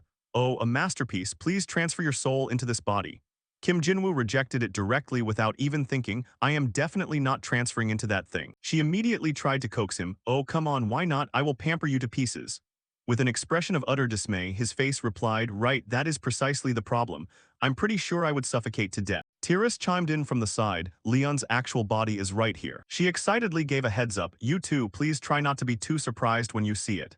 Kim Jinwoo was momentarily clueless. What? Tiris reached out her hand and began slowly pulling back the cloth. The moment had finally come. She then exerted force and yanked it away, revealing something that didn't belong to this world. A divine beauty. Tia and he both stared intently to see what kind of masterpiece it was. The moment the covering cloth was pulled down, the body before them faintly radiated a halo. Tia's eyes widened dramatically. She rushed forward in excitement. "It's so perfect. He's even cooler than the Leon I imagined." Tiris proudly boasted, "I worked tirelessly for a full month without a single day off. The bones are made from cactus wood and the muscles are synthetic fibers made from molten EST, so its physical capabilities are exceptionally superior." She continued adding, "I also spent down to my very last coin to craft the equipment. It is a masterpiece made from the scales of Lord Helbai, crafted by 12 dwarf artisans I hired." Kim Jinwoo caught the suspicious detail almost instantly. Helbai. That Helbai willingly handed over his scales. But he brushed that aside, sat down in a chair and said, "Well then, let's test if the connection works properly." The staff in Kim Jinwoo's hand began to glow. Meanwhile, Tiras and Tia stood to the side, watching in excitement. Before long, his consciousness within Leon's body slowly opened its eyes. Meanwhile, in Seoul, 10 minutes before the launch of Arsalan's saga, Hebyul cheered excitedly. This is the standard version of the Soul Link. She gripped the Soul Link tightly in her hand, her eyes showing clear excitement. Scrolling past the exploding comment section, Hebyul slowly replied, "I was going to buy the pro version, but what if it's a scam? So for now, I'll just buy the standard version." With that said, she happily put it on. When I switch to the broadcast settings, the chat box pops up right in front of my eyes. I can probably use this for my daily streams too, right? Then Hebyul raised her voice in a cheer. "It's 10 o'clock. She looked at the instructions and stammered, "Everyone, it says I can connect now." Even so, Hebyul gently adjusted the Soul Link properly. "For now, I'll try connecting to see if this virtual reality is real or just a scam as the rumors say." Carrying that nervous excitement, she pressed the button. "I'm pressing it, logging in." Right behind Hebyul, a very strange light suddenly emitted. She let out a panicked cry, "What is this?" At that exact moment, the hero summoning magic circle emitted a similar light. A female mage announced in a stern voice, "The first hero has arrived. Everyone begin." Hebyul rubbed her eyes in a hazy daze. She looked around the strange space in shock. "Where on earth am I?" Hebyul immediately notified her viewers, "Everyone, is anyone seeing this? I am genuinely inside virtual reality." She began examining the virtual interface in front of her. "It looks like a character customization room. Let's see." Hebyul muttered, "The races I can choose from are human, elf, dwarf, and orc." She happily selected her settings. "First, I'll choose the most beautiful race, the elf. I'll also adjust the chest to be just a bit bigger." Right after selecting, Hebyul was swiftly teleported somewhere else. The very first thing she did was admire herself and brag, "Everyone look, I've turned into an elf." Ignoring how much the comment section was exploding, she thought, "Anyway, is this place really Arsalan?" She hugged her face and screamed in excitement, "This is driving me crazy, I love it so much." Hebyul stammered with a trembling voice, "I'm really inside virtual reality now, but where on earth am I supposed to go?" Right at that moment, a hand suddenly reached out from somewhere. "The starting village of Avent is right over there." She instinctively turned her head, "Thank you." The moment she laid eyes on the other person, Hebyul's eyes widened uncontrollably. Kim Jinwoo shone faintly in the sunlight like he had a halo. "If you don't know the way, would you like to go with me?" He introduced himself with a straight face inside Leon's body. "My name is Leon." The event village was extremely lively at that moment. A brown-haired guy excitedly clapped in the middle of the street. "Lee Jinwoo is an absolute god." A black-haired guy saw this and casually invited him, "Hey buddy, want to go grind levels together?" In another corner, another new player was actively asking around, "Excuse me, do you know where this is? I was clearly fighting the heavenly demon, but when I woke up." The person he asked looked at him just as vaguely. "Is this some kind of martial arts roleplay?" Hebyul had finally made it into the village and couldn't help but exclaim, "There are already so many people here." Hebyul looked around awkwardly. "I made it to the village, but I have no idea where to go next. I guess I can just ask the guard." She cheerfully ran over, "Excuse me." The guard looked at Hebyul and startled slightly. A hero. He raised his hand to clear his throat, telling himself, "Just stick to the script naturally." After taking a breath, the guard immediately put on his warmest welcoming expression. "The event village always welcomes heroes. First, please state your name." She paused for a beat, "My name." But very quickly, Hebyul smiled happily and replied, "Is this where I put in a nickname? Then I'll take the name Hebyul." Right as she finished speaking, a game system notification suddenly popped up, prompting her to excitedly remark, "Now I have a name." Then Hebyul curiously asked him, "Everything feels so natural. Are you actually a player?" The guard just mechanically repeated his old line, "The event village always welcomes heroes."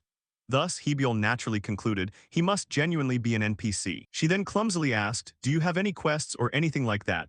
He pointed forward at that moment, as expected of a hero looking for quests the moment you arrive. The guard gave directions in a flat tone, "Please head over to the Adventurers Guild that way." She cheered happily, "Thank you so much." Seeing the comment section erupt again over the guard's good looks, Hebyul couldn't help but chime in, "Seriously though." Then she instinctively remembered Kim Jinwoo. "The moment we reached the village gate, he just left. Looking at that vibe, I don't think he's a player." To make things less boring, Hebyul walked and commented to her viewers, "He felt more like an NPC. Oh well, we'll probably get more clues about him once we start doing quests right." Kim Jinwoo's soul was observing everything from above. People's reactions to Leon are pretty good. If that idiot heard this, he'd probably be thrilled. Thinking that, he began using his psychic perception. "All right, let's see if she has any useful traits." Traits were the power of the soul possessed by all earthlings like Kim Jinwoo. A soul's identity was built from the number of years a person had lived and the experiences accumulated within it. Traits did not appear on a player's status window, but when they clicked on the talent within a trait, their growth rate would accelerate thanks to Aaron's skill. After appraising the attributes, Kim Jinwoo figured out to some extent. As expected, most of them are rank D or E. But his eyes suddenly flashed with a hint of surprise. It turned out that Hebyul's social evolution trait had caught Kim Jinwoo's attention, an A-rank trait for a brand new player. He involuntarily recalled the conversation from not long ago. She said she was a streamer named Hebyul, right? Her long-standing streaming career must have forged that trait. Kim Jinwoo vaguely grasped her exceptional potential. Social evolution worked not only on humans but also on monsters, gods, and spirits. If she nurtured that trait properly, she could take the lead in cleansing this place. Over on Hebyul's side, she had also reached the Adventurers Guild, Event Village branch. She curiously pushed the door open and entered. So this is the Adventurers Guild. The scenery inside was so sparkling that Hebyul couldn't help but blurt out an exclamation. The very next second, an enthusiastic voice rang out, "Welcome, hero." Tia played the receptionist role with absolute excellence. "My name is Tia, the registration clerk. Welcome to the Adventurers Guild, Event Village branch." Hebyul was utterly awestruck by the other person's beauty. "She is so gorgeous." Tia smiled warmly. "Upon joining the Adventurers Guild, you will receive many benefits. If you're a beginner, don't worry about your status, just register." The girl dashed over frantically. "Yes, I will, I'll register right now." Afterwards, Tia attentively helped Hebyul complete the beginner registration process. Once finished, she pulled out a pouch of items and placed them on the table. "Hero of Acadia, your adventure registration is complete. Please check your schedule and try to accomplish your goals. This is your starter equipment." The girl asked in a daze. Starter equipment? Tia listed them meticulously without missing a beat. An appraisal handbook, a spatial pouch, your storage inventory, and some startup funds. "We also provide basic weapons at the armory, so please go pick them up." Hebyul smiled cheerfully. "Thank you, pretty big sis." She replied with a gentle head pat and a friendly smile. "Thank you too, sweetie." Kim Jinwoo was still hovering in midair, observing everyone. Midway through, he overheard Tia bragging via telepathy. "I just met a hero named Hebyul and she looks extremely adorable, making me want to torment her so bad." She grew more and more excited to the point of losing control of her words. "I want to plunge her into misery quickly just to see her eyes fill with tears." Are all summoned heroes this twisted? Who knows? This way we even managed to drag a literal veteran from another world over too. Kim Jinwoo asked in astonishment, "What do you mean, a veteran?" Right at that moment, 3 people walked into the registration hall. The buffest one majestically shouted, "I have descended." The blonde one looked displeased. "How boring. This world is so dull I could die of boredom." The remaining old man in the group was equally arrogant. "Hey boy, bring out some noodles and liquor fast." These lunatics officially left Tia frozen like a statue. She awkwardly reported, "Jinwoo, some weird people just arrived here." The buff pink-haired guy rambled foolishly, "Crap, we don't have any content." Kim Jinwoo responded out of nowhere, "Good job." Tia asked in a daze, "Chairman Jinwoo." Then the next second they started acting up wildly, driving her into a panic. "You can't eat the quest request. Snatch it back from his hands, hurry. Don't roll down the stairs. There are no secret passages down there. Your skull's gonna crack open. I'm not your big sister and I'm definitely not your mom." Hebyul laughed cried as she narrated. "Everyone, you get a title if you make Tia flustered. It's been 3 weeks and we still haven't found anyone brave enough to go tease the pretty lady." Tia was worn out by their antics and could only offer a bitter smile. She crossed her arms and hugged herself, muttering, "One day I'll get to see it." The sight of heroes breaking down and crying miserably. The smile on Tia's face at that moment was utterly terrifying. "If I get to see that sight, I'm willing to sacrifice all their hair." A new order had been established in the world, and apology and correction broadcasts continuously took place. A prime example was the penitent bowing posture on a broadcast. "I apologize. From the very beginning, no, even before that, I doubted this situation. I created a massive public opinion wave with over-the-line comments and unverified claims. I am deeply sorry. From now on, I will reflect upon my own behavior." Things became so serious that many countries hastily broadcasted emergency programs about something they hadn't even heard of before. Deep down, everyone knew clearly, if they didn't sync up with this change, they would be left behind forever. This was a fate they had no choice but to accept. In the first week since the launch of Arsalan's saga, Kim Jinwoo spoke in a friendly tone, "Good morning, everyone." Instantly, a subordinate cheerfully replied, "Good morning, Chairman." Another person excitedly asked, "Chairman, did you see the delivery trucks parked in front of the company?" He nodded very quickly. "There are a lot of trucks today, too." Dongxian laughed as he said, "It's not just me. Even the youngest kids in the group have shut down their phones. We're getting flooded with calls. Everyone's begging for a Soul Link slot."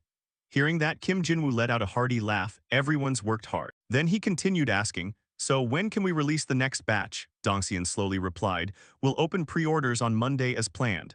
The initial order batch had 50,000 products, but we might increase it. Kim Jinwoo calculated in his head immediately, 50,000 heroes. With that many, they could finally carry out the first pacification of the withered region. It was time to start preparing. Thinking that, his eyes curved into a smile. Get ready to drop the main story update soon. Dongxian replied with enthusiasm, oh, so Leon is finally making his debut. The female employee was equally thrilled. Leon is coming out. He enthusiastically suggested, boss, if that's the case, can you review my Leon merchandise proposal? We have keychains, stickers, body pillows, and figures all ready to go. She narrowed her eyes and shouted, I want one too. The scene cut to Kim Jinwoo standing in front of a mirror, muttering to himself, Leon, is it really this bad? He raised an eyebrow slightly. All right, he actually looks absurdly handsome. Tiras had walked up behind him from who knows when. I really went a bit overboard, I'm so embarrassed. Kim Jinwoo said helplessly, hey, knock before you come in. She stepped closer and whispered, Prince Leon, or rather the tragic traveler. Looking into those sorrowful eyes, there must be a hidden story behind them. Kim Jinwoo sighed tiredly. So you're going to stay in character even all the way in here. Finished speaking, Tiras literally jumped right in front of his face. She continued rambling with a bizarre expression. O traveler with sorrowful eyes carrying the light of tragedy. Tiras pretended to act as Leon. Do you wish to hear my story, benefactor? Kim Jinwoo let out a miserable groan. Please stop using that voice. He rubbed his forehead with a troubled look. I am so tired. Anyway, are there any good hunting grounds nearby for the heroes to level up? Tiras thought for a moment and answered softly, as far as I know, no. If you mean areas outside Chansik's daughter's territory, then absolutely not. Hearing that, he turned around with a deadpan expression. So we don't have any private hunting grounds to borrow from Doom, huh? Kim Jinwoo walked away immediately after saying that. He stepped into Doom all by himself. In the sky, a bloody red moon still hung suspended. Down below, Kim Jinwoo was surrounded by monsters trying to attack, but they were all blocked by his barrier. He frowned and glanced around. This place still makes me uncomfortable. Kim Jinwoo raised his staff, emitting a burst of light. Guests have arrived at your home, and you're not even going to come out and welcome them. His expression hardened as he thrust his staff forward. Knock, knock. A column of fire erupted from his staff, creating an earth-shattering explosion. The previous attack directly destroyed the surrounding land, creating a valley stretching out like a pre-drawn path. Great magic doorbell. Suddenly, a wave of purple energy gathered in midair. You've arrived. A sinister laugh echoed. Even if you didn't make such a fuss, I already knew you were here. The Lord of Corrosion appeared, looking down at Kim Jinwoo with a smile. Have you finally come to offer your soul? Kim Jinwoo thought to himself. Ella's priests and the noble holy knights all fell before this creature. Their souls were torn apart and corrupted, turning them into slaves with no way to escape the core of corrosion. He charged forward, gripping his staff. That is why I fought alone until now. It was a battle so solitary and lonely it was unbearable, and in the end I failed. It smiled creepily, looking down. Accept your fate. You have already lost. How much longer do you think that pathetic barrier will protect you? The corners of Kim Jinwoo's mouth curled up into a smile. Seeing that, the Lord of Corrosion asked with extreme suspicion, is there something funny? He looked up and replied, nothing, I just feel sorry for you. Kim Jinwoo pointed at it. The Lord of Corrosion cannot move away from the center of its own territory. If you had devoured enough land to raise your rank, it might have been different, but you haven't managed to do that yet. The Lord of Corrosion roared in absolute fury. You bastard, did you come here just to mock me? He turned around and walked away. Of course not, I'm not that free. Kim Jinwoo scanned his surroundings. It should be around here. Down below, a village with multiple figures was faintly visible. Found it. Those were grotesque-looking goblins, lingering around a level 10 corrupted demon. The Lord of Corrosion stepped forward, chuckling as it looked down. You know very well that wiping them out is useless. No matter how powerful the magic you use to erase them, they'll just respawn inside the corrosion zone soon enough. Kim Jinwoo raised his staff high. If it were just me, that would be true. He slammed his staff hard into the ground, and a wave of power surged forth. A magic circle with a massive bolt of lightning crashed down onto the area below. Kim Jinwoo flicked his finger lightly. The goblins looked up in utter shock. Then the entire magic circle shot up into the high sky, carrying everything with it. The Lord of Corrosion asked in profound astonishment, spatial magic. What on earth are you plotting? Kim Jinwoo waved a hand nonchalantly and said, I'm just borrowing a few of them for a bit. Make sure to restock them later, while it angrily scolded him. Looking toward the Corrosion Lord, he continued, and from now on, you'll be the mid-boss for Act 1 of the Arsalan Saga main quest. I hope you put on a good performance. Kim Jinwoo's back suddenly halted as he walked away, as if remembering something. Clenching his fist out toward it, he added, If you borrow someone else's stuff, you've gotta pay a fee, you know. The corrosion lord stared down at his outstretched hand in utter bewilderment. Flashing an arrogant grin, Kim Jinwoo offered a friendly finger, keep the change. Gritting its teeth in rage, the corrosion lord growled, you bastard. It lashed out continuously at Kim Jinwoo, but he simply erected a barrier and waved goodbye leisurely. I'll kill you, you damn mage, get back here. The scene quickly shifted to an ecological forest. Walking in front, Namgung asked excitedly, goblin subjugation, we finally got a decent quest. Walking behind him, Boldajang replied, Sister Tia said those goblins carry rare swords. Striding forward, Namgung muttered, completely ignoring the chilling frost beneath his feet, they should be showing up soon. The deeper the three of them ventured into the forest, the more palpable the atmosphere became. Raising her head in deep confusion, Hebyul mumbled, what is this? The sky just suddenly turned pitch black. Meanwhile, the live observation forums were buzzing with intense excitement. Out of nowhere, a grotesque purple foot stepped into view. Hordes of goblins with glowing red eyes gripped their weapons and marched toward them. Namgung stared in shock, raising his voice in disbelief. Goblins, but they're huge and purple. Are these elite monsters? Suddenly, one of the goblins let out an angry roar. Striking a confident combat pose and drawing his sword, Namgung scoffed, they're still just pathetic little creatures. I'll wrap this up in 3 moves. But before he could even react, the creature lunged forward to attack. Namgung's pupils shrank in sheer astonishment, so fast. The goblin swept past him in a blur, slashing with a vicious strike. The 2 remaining teammates stared in absolute horror as their comrade collapsed. Enraged, Boldajang swung his magic staff to conjure a blazing inferno, you bastards. Fireball. The massive spell triggered a fairly large explosion. Boldajang smiled with complete confidence. Did that get them?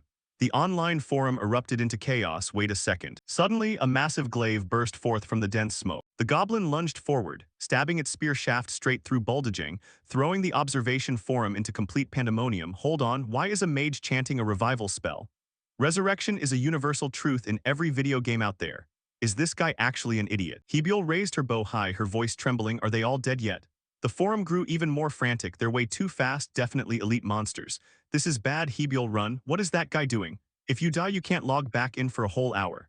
This game is insane. It's scarier than a horror movie. Staring at the grotesque goblins, the young woman thought to herself, these guys aren't normal goblins, we can't possibly win. Suddenly, the monsters launched a direct assault toward her. Hebyul screamed at the top of her lungs in absolute panic. Out of nowhere, a sword arc came flying in from behind. A figure leaped forward, shielding her from the onslaught. Before the goblins even realized what had happened, they were instantly obliterated on the spot. Hebyul stared up at the back of her savior in utter disbelief. Slowly turning around with a gentle smile, he spoke, we meet again, hero. Flashing a brilliant smile, Kim Jinwoo asked, are you all right, everyone? World-class luxury watches all operate through complex, tightly interlocking mechanical components. Meticulously designed by master craftsmen, they run without a single flaw, proving the true value of a masterpiece. Right here, Leon's body was crafted in the exact same fashion, possessing a flawless physique infused with intricate energy pathways, forged through 24 layers of advanced magic, and the utmost dedication of Arsalan's finest artisans. He was immaculate, radiating a dazzling aura,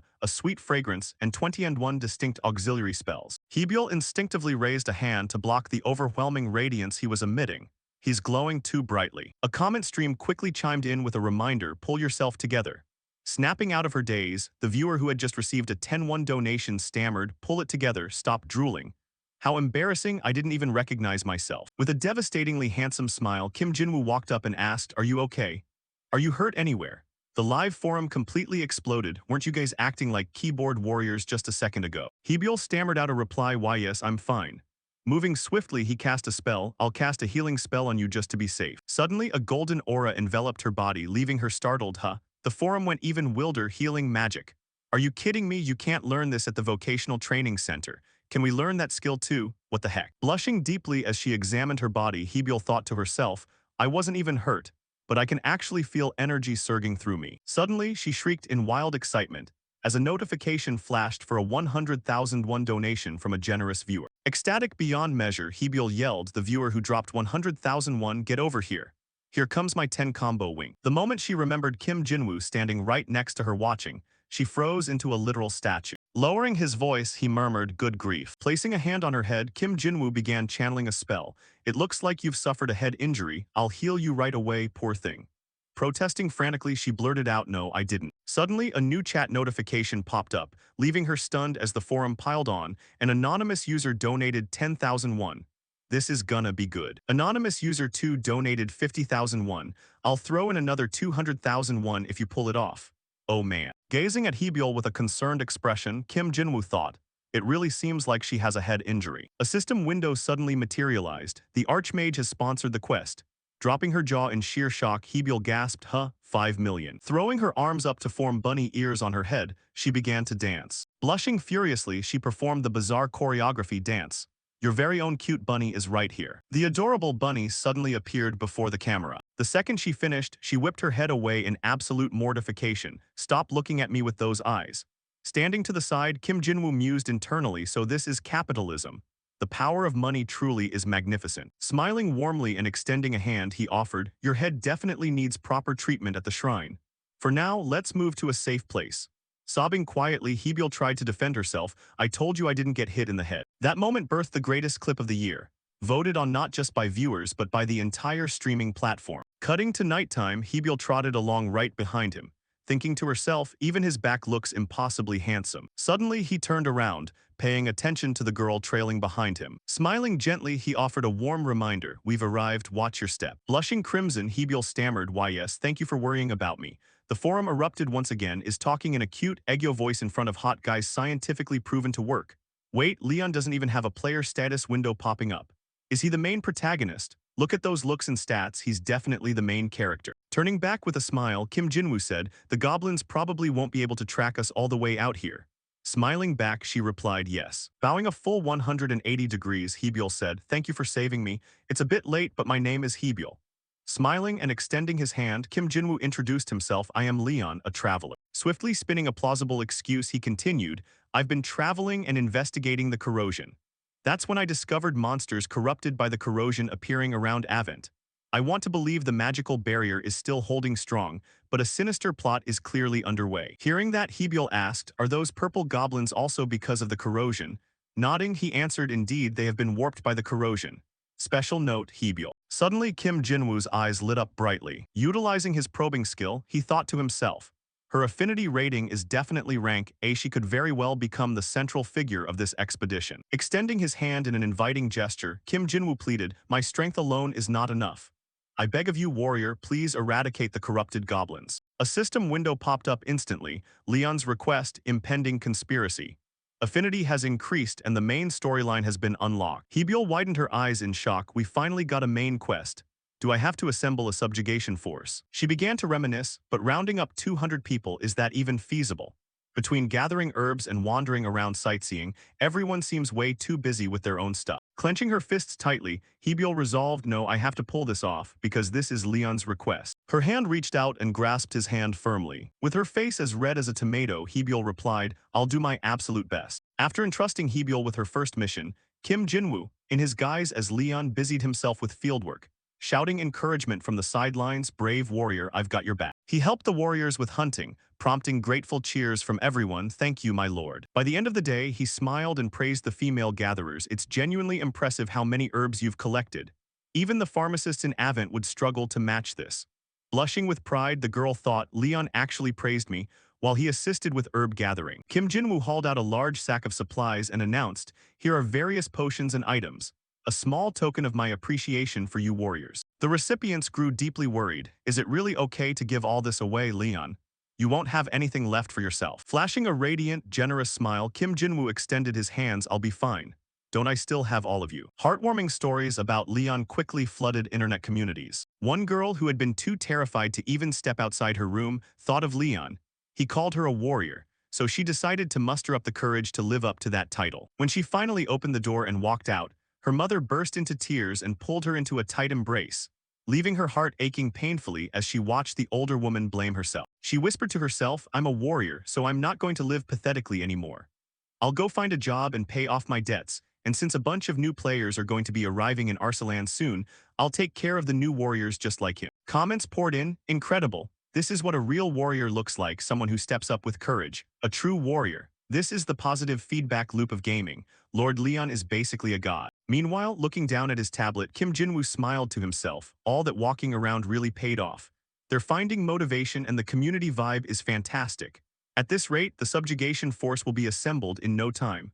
Should I accelerate the plan a little bit? Stride by stride, he walked toward a certain destination. The room door slowly clicked open. Kim Jinwoo stepped into the glittering, luminous room. Staring at him in mild surprise, Tiras greeted him, "You've returned, master." Walking closer, he inquired about the status. "How is the control device holding up?"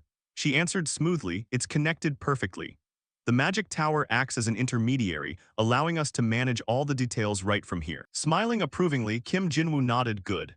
I can sense the energy of the core behind this temporary core." Looking upward, he mused internally, if the goblins appear more frequently, they'll form the subjugation force even faster. Without turning around, Kim Jinwoo gave an order. "Tia, bring Hasman, Hallen, and the key NPCs here." Bowing, she replied, "Understood, my lord. May I ask why you're gathering them?" The corners of Kim Jinwoo's mouth curled upward. "It's time for you people." Wearing an unhinged, maniacal expression, he continued, "To transform into goblins." At that moment, Hasman and Hallen eagerly marched up. "You called for us, my lord. We heard there's something we can do for Arsalan, and we'll lend all the help we can." Helplessly pinching the bridge of his nose, Kim Jinwoo sighed, "Stop shoving your faces right up against mine, please take a seat." The pair promptly complied. "What kind of work is it? We'll give it our all." Glancing toward them, he replied, "Didn't Tiras tell you? Well, I'll explain everything once Tia gets here." Suddenly, a voice from directly behind him startled him. "I'm right here, Jinwoo." Tia stepped forward with heavy dark circles under her eyes, prompting him to shriek in fright. "What is it?" Glaring at her in exasperation, Kim Jinwoo snapped, "Stop that. Is invading people's personal space the latest trend or something? You scared the living daylights out of me." Looking at her disheveled, exhausted state, he asked, "Anyway, what on earth happened to you? Is something wrong?" Turning the question around with a sarcastic bite, Tia retorted, "Is something wrong? Is that a serious question?" Visibly infuriated, she vented, "Why does the magic tower keep churning out such useless titles? That damned hero, I mean that hero said if I did a good job I'd get a title. And he spent the entire day hanging around the Adventurers Guild pulling stupid pranks right in front of me, causing all sorts of chaos and thievery." Helplessly trying to placate her, Kim Jinwoo muttered, "Calm down." Lashing out in anger, she shouted, "Please stop wasting precious mana crystal energy on such absurd nonsense. I get it already, okay?" Chuckling awkwardly, he conceded, all right, my bad." Shifting his attention back to the other two, Kim Jinwoo asked, "How have things been going for Hallen and Hasman?" Lowering his head, Hallen recounted, "The heroes are starting to suspect my true identity. I was just sitting there quietly doing my job, but they were discussing it openly in front of me. Should I just kill them all?" Hasman bowed his head as well. "Same here. They don't know the first thing about anything, yet they act like they're total experts." The atmosphere in the room instantly plunged into a gloomy, depressed silence. Raising her head, Tia asked, "Then why did you call us here?" Kim Jinwoo replied, "Tiras, didn't you tell them? Because I wanted a front row seat to everyone's reactions. You really are one of a kind, my lord." Pulling out a gaming console, he held it out. "Here, take these." Taking the device and turning it over in her hands, Tia asked, "What is this?" He quickly explained, "Goblin controllers. The three of you will inhabit goblin bodies and slaughter the heroes to help them grind experience points." Bursting into tears upon hearing that, Tia tried to shove the controller back. "What? You want us to go so far as to control those filthy creatures? And on top of that, we have to turn into goblins and get trampled and murdered by the heroes. This is crossing the line." Quickly raising a hand to stop her, he reasoned, "It's all for Arsalan. The heroes need to be culled so the subjugation force gets formed faster." Wearing a cunning, wicked expression, Tia echoed, "It's all for Arsalan. The heroes need to be culled so the subjugation force gets formed faster. Still, this actually looks pretty fun. How do you use it?" Resigned, Kim Jinwoo answered, "I'll explain. The left joystick is for movement, and pressing the right button executes the designated action. The controls have been streamlined, so it's not too difficult." Waving a hand, he added, "I'll turn on the display screen. Give it a try." Gazing up at the screen, Tia started testing the controls like this. The goblin on screen began to move, making her beam with excitement. "It's moving." Hallen stepped closer in curiosity. "This actually looks pretty slick." Smiling, Kim Jinwoo praised, "Good job." Beaming brightly, Tia declared, "Just leave it to me. I'll pump the heroes full of motivation so we can gather a massive subjugation army." Hallen glanced over and asked, "You're enjoying this way too much, aren't you?" Grinning, Tia replied, "It feels pretty great. Sometimes I wish I could control a completely sober person entirely according to my whims." Clearing his throat, the old man chimed in, "My lord, I spend almost all my time alone, so I have plenty of free time." Standing nearby, Hasman added, "Strategy and tactics happen to be my specialty too." Smiling, Kim Jinwoo accepted, "All right, I'll trust you too with it." Clutching their respective game controllers, the two men looked thrilled. It can even backdash. "Hey, looks like I'm not so lonely anymore." Watching the group chat and laugh, Kim Jinwoo didn't know whether to laugh or cry. What an ugly, pathetic little creature. See, Having this around makes a guy like me look not half bad. Shifting his gaze outward, Kim Jinwoo snapped a screenshot. The photo, capturing everyone laughing and joking together, was successfully saved. Without a second thought, he set it as his phone wallpaper. Kim Jinwoo smiled warmly as he looked at the cozy, reunited group portrait. He murmured to himself, once the corrupted goblins are defeated, the lowest-tier invasion will be unveiled, marking the official start of Act 1 in the main storyline. Setting his phone down on the dining table with a smile, he thought, then let's time the second wave of Soul Link sales to line up perfectly with that. Suddenly, the sharp sound of a fist slamming onto the table echoed out. Everyone sitting around the dining table abruptly bolted to their feet. Moving in eerie unison, they maintained absolute silence. Then each of them scattered in a different direction without uttering a single word. Kim Jinwoo stared after them, questioning his entire existence. What just happened? Sometime later in Arsalan, enthusiastic shouts rang out, "Join the Goblin Subjugation Force. We're recruiting top-tier veterans to wipe out those bastards." The streets were abuzz with fiery activity. "Let's group up. I saw the Adventurers Guild just posted a recruitment notice. We absolutely have to eradicate those scumbags. I just managed to secure a spot in a raiding party. My herbs, 10 hours of grueling gathering down the drain in the blink of an eye." Standing before this chaotic and bustling spectacle, Kim Jinwoo felt utterly bewildered. He broke out in a cold sweat and blankly asked, "What on earth is going on out here?" At that moment, an ugly goblin charged forward. Faint voices rang out, "Provide support. Leave it to me." The fighting warrior struggled desperately to hold his ground. Are they out of their minds? Since when do goblins know how to use magic? His eyes lifted upward in profound shock. Another goblin had leaped down from above straight onto his head. At that moment, Tia burst into a gleeful laugh. "How does that taste?" They cheerfully high-fived to celebrate great teamwork. "I knew it." Kim Jinwoo stepped in and spoke up. "So the three of you were behind this all along." Tiras turned to him with an exhausted expression and asked, "You're here, master." He looked at their game-addicted faces and thought to themselves. Their complexions were completely worn out. Had they been playing this non-stop, it didn't look much like they were nurturing heroes. It looked more like they were torturing them. Must be my imagination. Another excited scream rang out, "Caught another foolish hero. This is awesome." Kim Jinwoo confirmed his thoughts. She was definitely torturing them. He stepped closer and asked, "Has the goblin's information just been updated?" Without paying attention, Tia kept control of the game. "Die, you monsters, drop dead." The screen displayed some details. Level 10, Hero Slayer, corrupted goblin tribe due to invasion. Combat record, 20 all destroyer eliminated 24 minutes ago, pickpocket eliminated 12 minutes ago, bear tackling girl eliminated 1 minute ago. Gazing at the in-game scene, he thought, Hero Slayer, don't tell me that title was handed down by the Magic Tower too. Just how many heroes have you killed? Hallen turned over and suggested, Tia, I think it's time we did that. She cheerfully replied, "You're right, I almost forgot the most important part." On the screen, the goblin walked up to the down man. It placed its foot directly on the hero's head. After that, the goblin waved its weapon around repeatedly. Seeing this scene, the others grew furious. "Hey, look over there. Are they stepping on our teammate? These damn goblins have lost their minds." Tia was in supreme ecstasy at that moment. "What can you heroes possibly do to us?" Absolutely nothing, right? Standing to the side, Kim Jinwoo watched helplessly. Where on earth did they learn tricks like that? He smiled to himself. This should be stimulating enough. The result was just as expected. Weapons were raised in unison. The impact spread much faster and stronger than anticipated. Kim Jinwoo transformed back into a handsome guy, smirking. Now the real show begins. He strode forward with majestic and imposing steps. Kim Jinwoo wore a determined smile. Time to go. At that moment, Thompson stared intently at the person across from him and asked, "Yurugum, my friend, are you really planning to go all the way?" Hearing that, the guy stood straight with a grumpy reply, "Man, you talk too much. I'm ready, let's start." Thompson laughed, "Look how confident you are." The old man raised his large hammer and spoke at the same time. "Let's see if you can keep that expression after we're done." Next, he let out a loud shout and smashed it hard against the iron shield on the table. Instantly, it burst into a brilliant glow. A second later, it exploded outward all around. Once finished, Thompson chuckled teasingly, "Slipped, my bad, what a pity."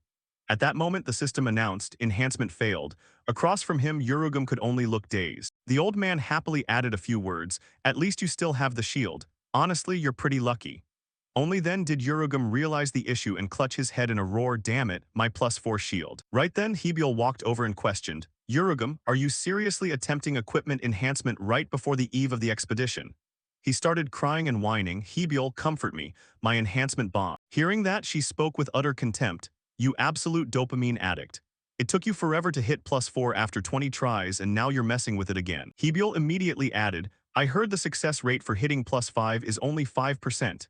Yurugum snapped back defensively, "That's still not enough. This dopamine gentleman needs a much stronger dose than that. On the other side, Thompson chimed in with a jab. You're not gonna give up here, are you? Are heroes really this faint-hearted? Yurugum picked up his iron shield and declared with resolve, let's do it one more time, I'll bet my entire fortune. In contrast, Hebiel frowned tiredly and muttered, I can't bear to watch this. Thompson laughed heartily, that's the spirit, just what I expect from a hero. Beside them, Hebiel whispered a reminder, sorry to break it to you, but we're setting out soon. What if your gear breaks? Right on cue, a voice called out from behind, Hebiel, there you are. She turned around, saw Kim Jinwoo, and greeted him, Leon. He offered a cheerful compliment, you've grown quite a bit since the last time we met. Hebiel approached shyly and asked, what wind blew you over here? Kim Jinwoo answered with a smile, before we set out to conquer the goblins, I'm taking a walk around the village to check on things. He gently explained further, since I'm the one who requested this, I wanted to see if there's any way I can help the heroes. Hebiel admired, our Leon is so thoughtful. From behind, Yurugum suddenly lunged forward with a yell, Leon. She shrieked in panic, you scared the daylights out of me. Without hesitation, the guy immediately wept and begged, please, you have to help me, I'm begging you. Kim Jinwoo asked blankly, and who might this is? Hebiel quickly introduced him, this is Yurugum, the tank of our party. As you can see, he's a dopamine addict, I mean an enhancement addict. Hearing that, he nodded, I see, but is there anything I can do to help? Yurugum eagerly pointed at the shield and said, just stand right here while I enhance it. Seeing this, Hebiel gave a disdainful appraisal. Are you seriously using Leon as a good luck charm? He didn't care and immediately ordered, all right Thompson, do it. The old man gave a thumbs up and replied, you got it. At that moment, Kim Jinwoo complied and stepped closer, while Yurugum closed his eyes and clenched his fists in prayer. Then Thompson raised his massive hammer, preparing to strike. A second later, he smashed it down fiercely, creating a loud echo. Instantly, the iron shield flared with a powerful glow. Immediately, a system notification popped up, enhancement successful, +5 iron shield. At the same time, a brand new iron shield was unveiled. Seeing this, Yurugum laughed in pure ecstasy. I got the server's very first +5 enhanced item, and it even rolled top-tier stats. He immediately bowed deeply and repeated, thank you so much, this is all thanks to you, Leon. Kim Jinwoo smiled awkwardly, I didn't even do anything. The guy looked around and teased, Hebiel, do you see this +5 shield? Where did she go? Guess losers without +5 gear can't even lay eyes on it. Down below, short stack Hebiel could only grind her teeth in bitter frustration, this guy. The system then announced, user has achieved the sub-objective, successful enhancement to +5. Reward 1,000,001. Reading that, Hebiel gasped in awe, seriously. Refusing to lose, she turned around and aggressively requested, Leon, please rub my bow just once. Kim Jinwoo readily replied, of course, I hope it works out. Afterward, Hebiel promptly placed her bow on the table and pleaded, Thompson, please enhance this. Instantly, the system announced, enhancement successful, +5 flowery wood bow. Once finished, even Hebiel couldn't believe it, gasping, no way, it even rolled max bonus stat lines, magic is actually real. Hebiel grabbed her bow and hopped up and down with joy, I'm so happy, Leon, I love you so much. At that moment, someone approached Kim Jinwoo and called out, Leon. Following that, a line of villagers smiled gently and requested, please rub my weapon too, Leon. Let me be next in line. He promptly and cheerfully replied, sure, that's not hard at all. In contrast, Thompson looked shell-shocked. Kim Jinwoo turned back with a smile and muttered to himself, have fun with that pile. The old man's eyes went completely blank and stiff as he let out a faint plea, save me. Then Hebiel firmly declared, all right, Leon Thompson, we're counting on both of you. It's time for upgrades. Now there are a lot of people here, so please line up in an orderly fashion. Just a few seconds later, the system continuously spewed out successful enhancement alert. Afterward, Thompson sat slumped in a corner, completely exhausted and lifeless as he muttered, I am totally drained. Walking beside him, Hebiel cheerfully praised, Leon, your buff is seriously top tier. Kim Jinwoo humbly answered, not at all, it's just the blacksmith's superb craftsmanship. On the flip side, Yurugum thought gloomily, my title of the server's first +5 enhancer just lost all its value in the blink of an eye. Ahead, someone suddenly appeared and called out joyfully, Hebiel, Yurugum, I heard you guys succeeded with your enhancements. He lifted his small acoustic guitar and offered, I composed a celebratory song for everyone. Want to hear it? Hebiel sighed helplessly, the romantic bard is here to ruin the mood. Tron began to sing, congratulations, may your light dwell within the hammer. Kim Jinwoo turned and asked softly, do you know him? Hebiel replied with an embarrassed smile. For some reason, he just ended up joining our party. With him around, those crazy goblins don't even dare approach us. Hearing that, Kim Jinwoo suddenly realized, ah right, elves have extremely sensitive hearing. No wonder she hasn't heard me speaking lately, even when I called out right beside her. But the color of that soul felt strangely familiar. At that moment, Kim Jinwoo recalled his brother's words. Jinwoo, your soul's light is the color of a rainbow. At the same time, a system notification appeared. B-rank trait, unyielding dream. He once dreamed of becoming a star but had to let go of the mic in despair. This time he will never fall, no matter what happens. Feeling strange, Hebyul stepped closer and asked, Leon, is something wrong? Kim Jinwoo simply answered in a gentle tone, it's nothing. Suddenly, a voice rang out nearby, catching both of their attention. I'll take the lead, so just keep quiet and follow me. Hearing that, Life Hunt Sneer laughed. Hound dogs usually take the lead and pave the way, so I'll allow it. The Grand Duke of the North yelled angrily, what? Has this bastard lost his mind? The two of them started bickering again. Lee Hyunseong teased, stop barking so fiercely. I just want to discipline things that blurt out nonsense whenever they open their mouths. In response, Miyu gritted her teeth in anger and retorted, look at that attitude. Want to settle this right here and now. At the same time, Kim Jinwoo stepped closer and mediated gently. Please wait a moment, heroes. We're about to set out, so why not save that energy to fight the goblins instead? Miyu called out in surprise, Leon. Lee Hyunseong also chimed in, oh man, I let you see this embarrassing side of me again. Suddenly, Kim Jinwoo realized, wait, these people look awfully familiar too. Then familiar images flashed through his mind. My grandfather and my sister. Turns out it's grandpa's new body, but let's put that aside for a second. He recalled his sister's gentle expressions. Jinwoo, I cooked some ramen, want to eat a bit? Jinwoo, look at this, isn't it cute? Then he looked at Miyu, who was currently shouting aggressively, get your spirits up, you bastards, wipe them out. He sighed inwardly, why did my sister turn out like this? Anyway, it was unbelievable that both of them had actually established guilds and become guild masters. Hunter and Valhalla. Kim Jinwoo frowned in deep thought. To establish a guild in this event, you need 1,000 contribution points.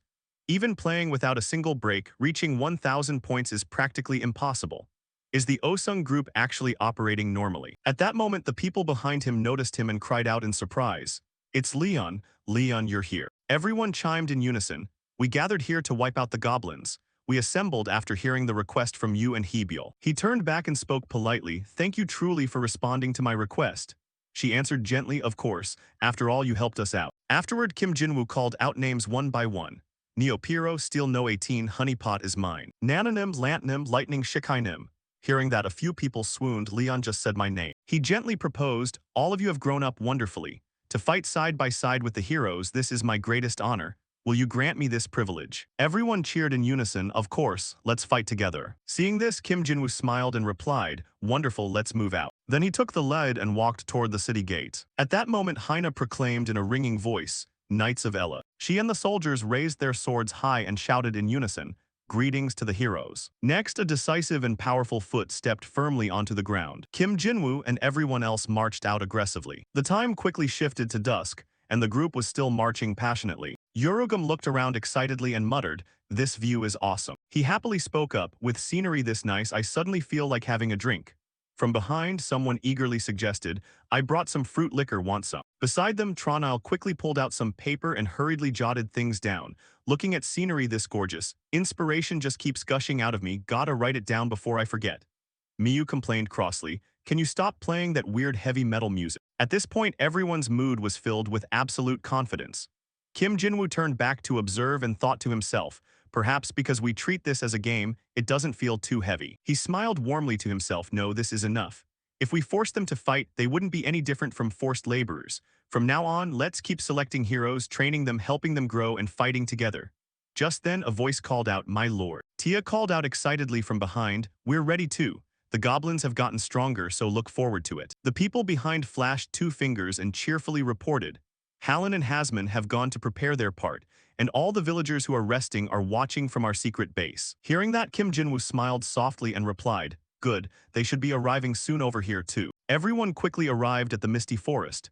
He made a silent decision, start staging round 5. Everyone stepped inside and cast their gazes around. People looked in all directions and asked in confusion, why is the fog suddenly this thick? I can't see the path anymore.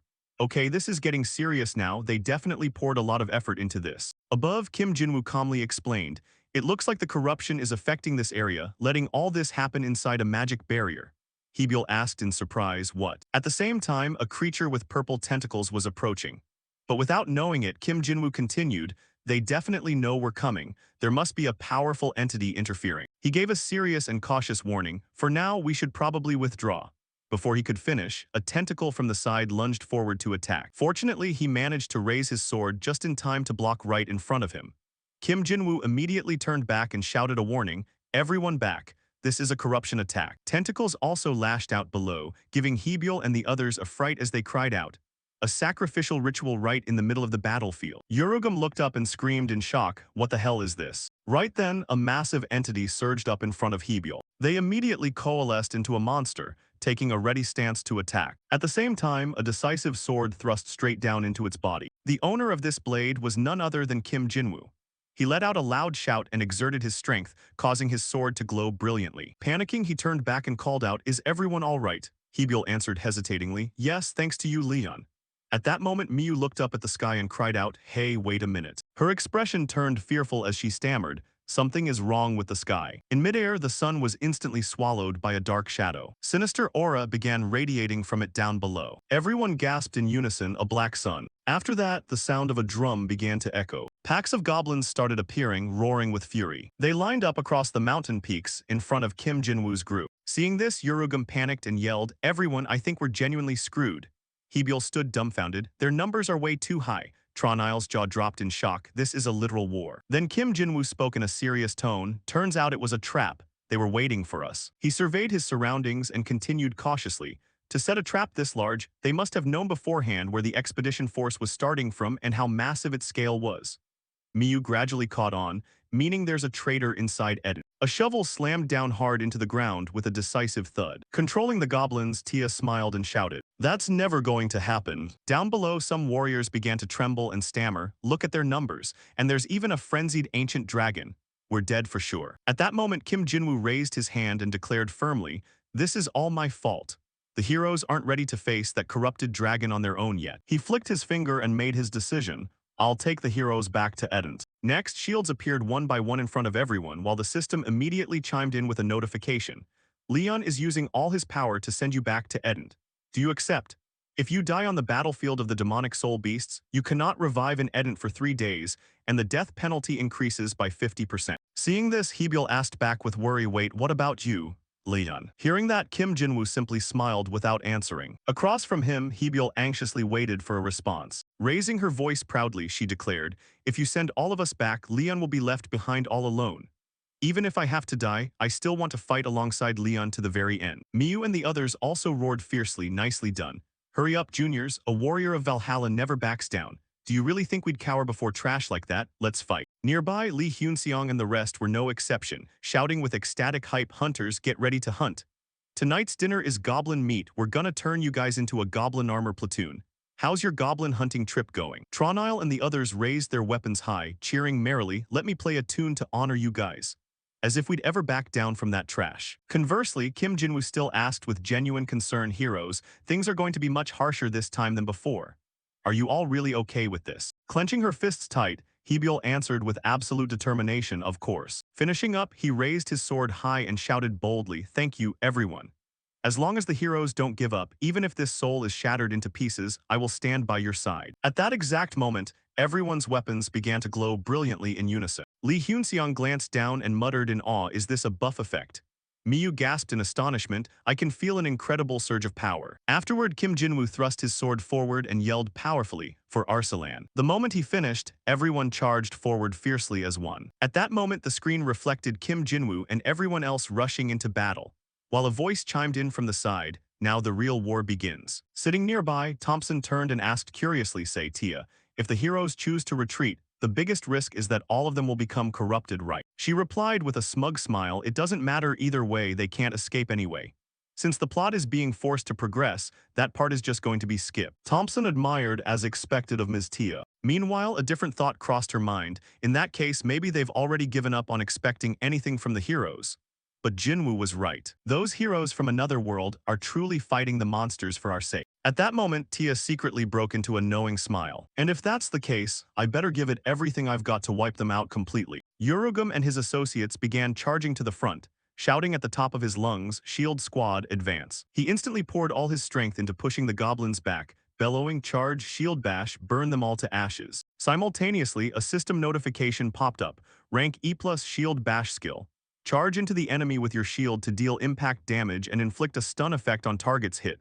Effectiveness scales with the shield's defense stat." Straining mightily to knock the monsters flying one by one, Urugum cursed happily, "This is what it feels like to use a +5 shield, you bastards." Even so, he failed to block in time as a goblin leaped forward and pounced straight onto his shield. With his defense lapse, it immediately began exerting force to counterattack him. All around him, the others were gradually being overwhelmed, desperately shouting warnings to one another, cover each other. Hold the formation. Another member, caught off guard, took a direct goblin club straight to the head. The monsters swiftly leaped forward to suppress them one by one. From behind, Kim Jinwoo sprinted forward and called out, Yurugum, I'm coming through. The second he finished speaking, he leaped onto the man's shield as a springboard. Amplified by Yurugum's thrust, Kim Jinwoo instantly vaulted high into the air. He let out a loud roar while raising his sword high in preparation for an attack. The next second, he plunged right down into the middle of the goblin horde. Seeing this, the creatures frantically converged to attack. Following that, a blinding flash of light erupted. A moment later, lifeless goblin corpses lay scattered all across the ground. Right in the center, Kim Jinwoo leaned heavily on his sword to push himself up, declaring with steadfast resolve, I will protect the heroes. At the same time, Miyu yelled decisively, Leon showed us how it's done. Warriors of Valhalla charge. Following her lead, everyone charged forward in unison to attack the goblins. Over here, Miyu gritted her teeth and swung her battle axe at lightning speed. She locked onto her target in preparation to strike. Opposite her, a ferocious goblin came lunging forward as well. Unfazed, Miyu glared right into its face and issued a warning. She went berserk, hacking down every single goblin in her path. But while she wasn't paying attention, another goblin quickly crept around behind her to launch a sneak attack. Before it could do anything, it took 2 flying daggers straight to the face, crying out in agony. The person who landed the pinpoint throw was none other than Lee Hyunseong. Giving him a high five as she brushed past with a smile, Miyu called out, good hunting.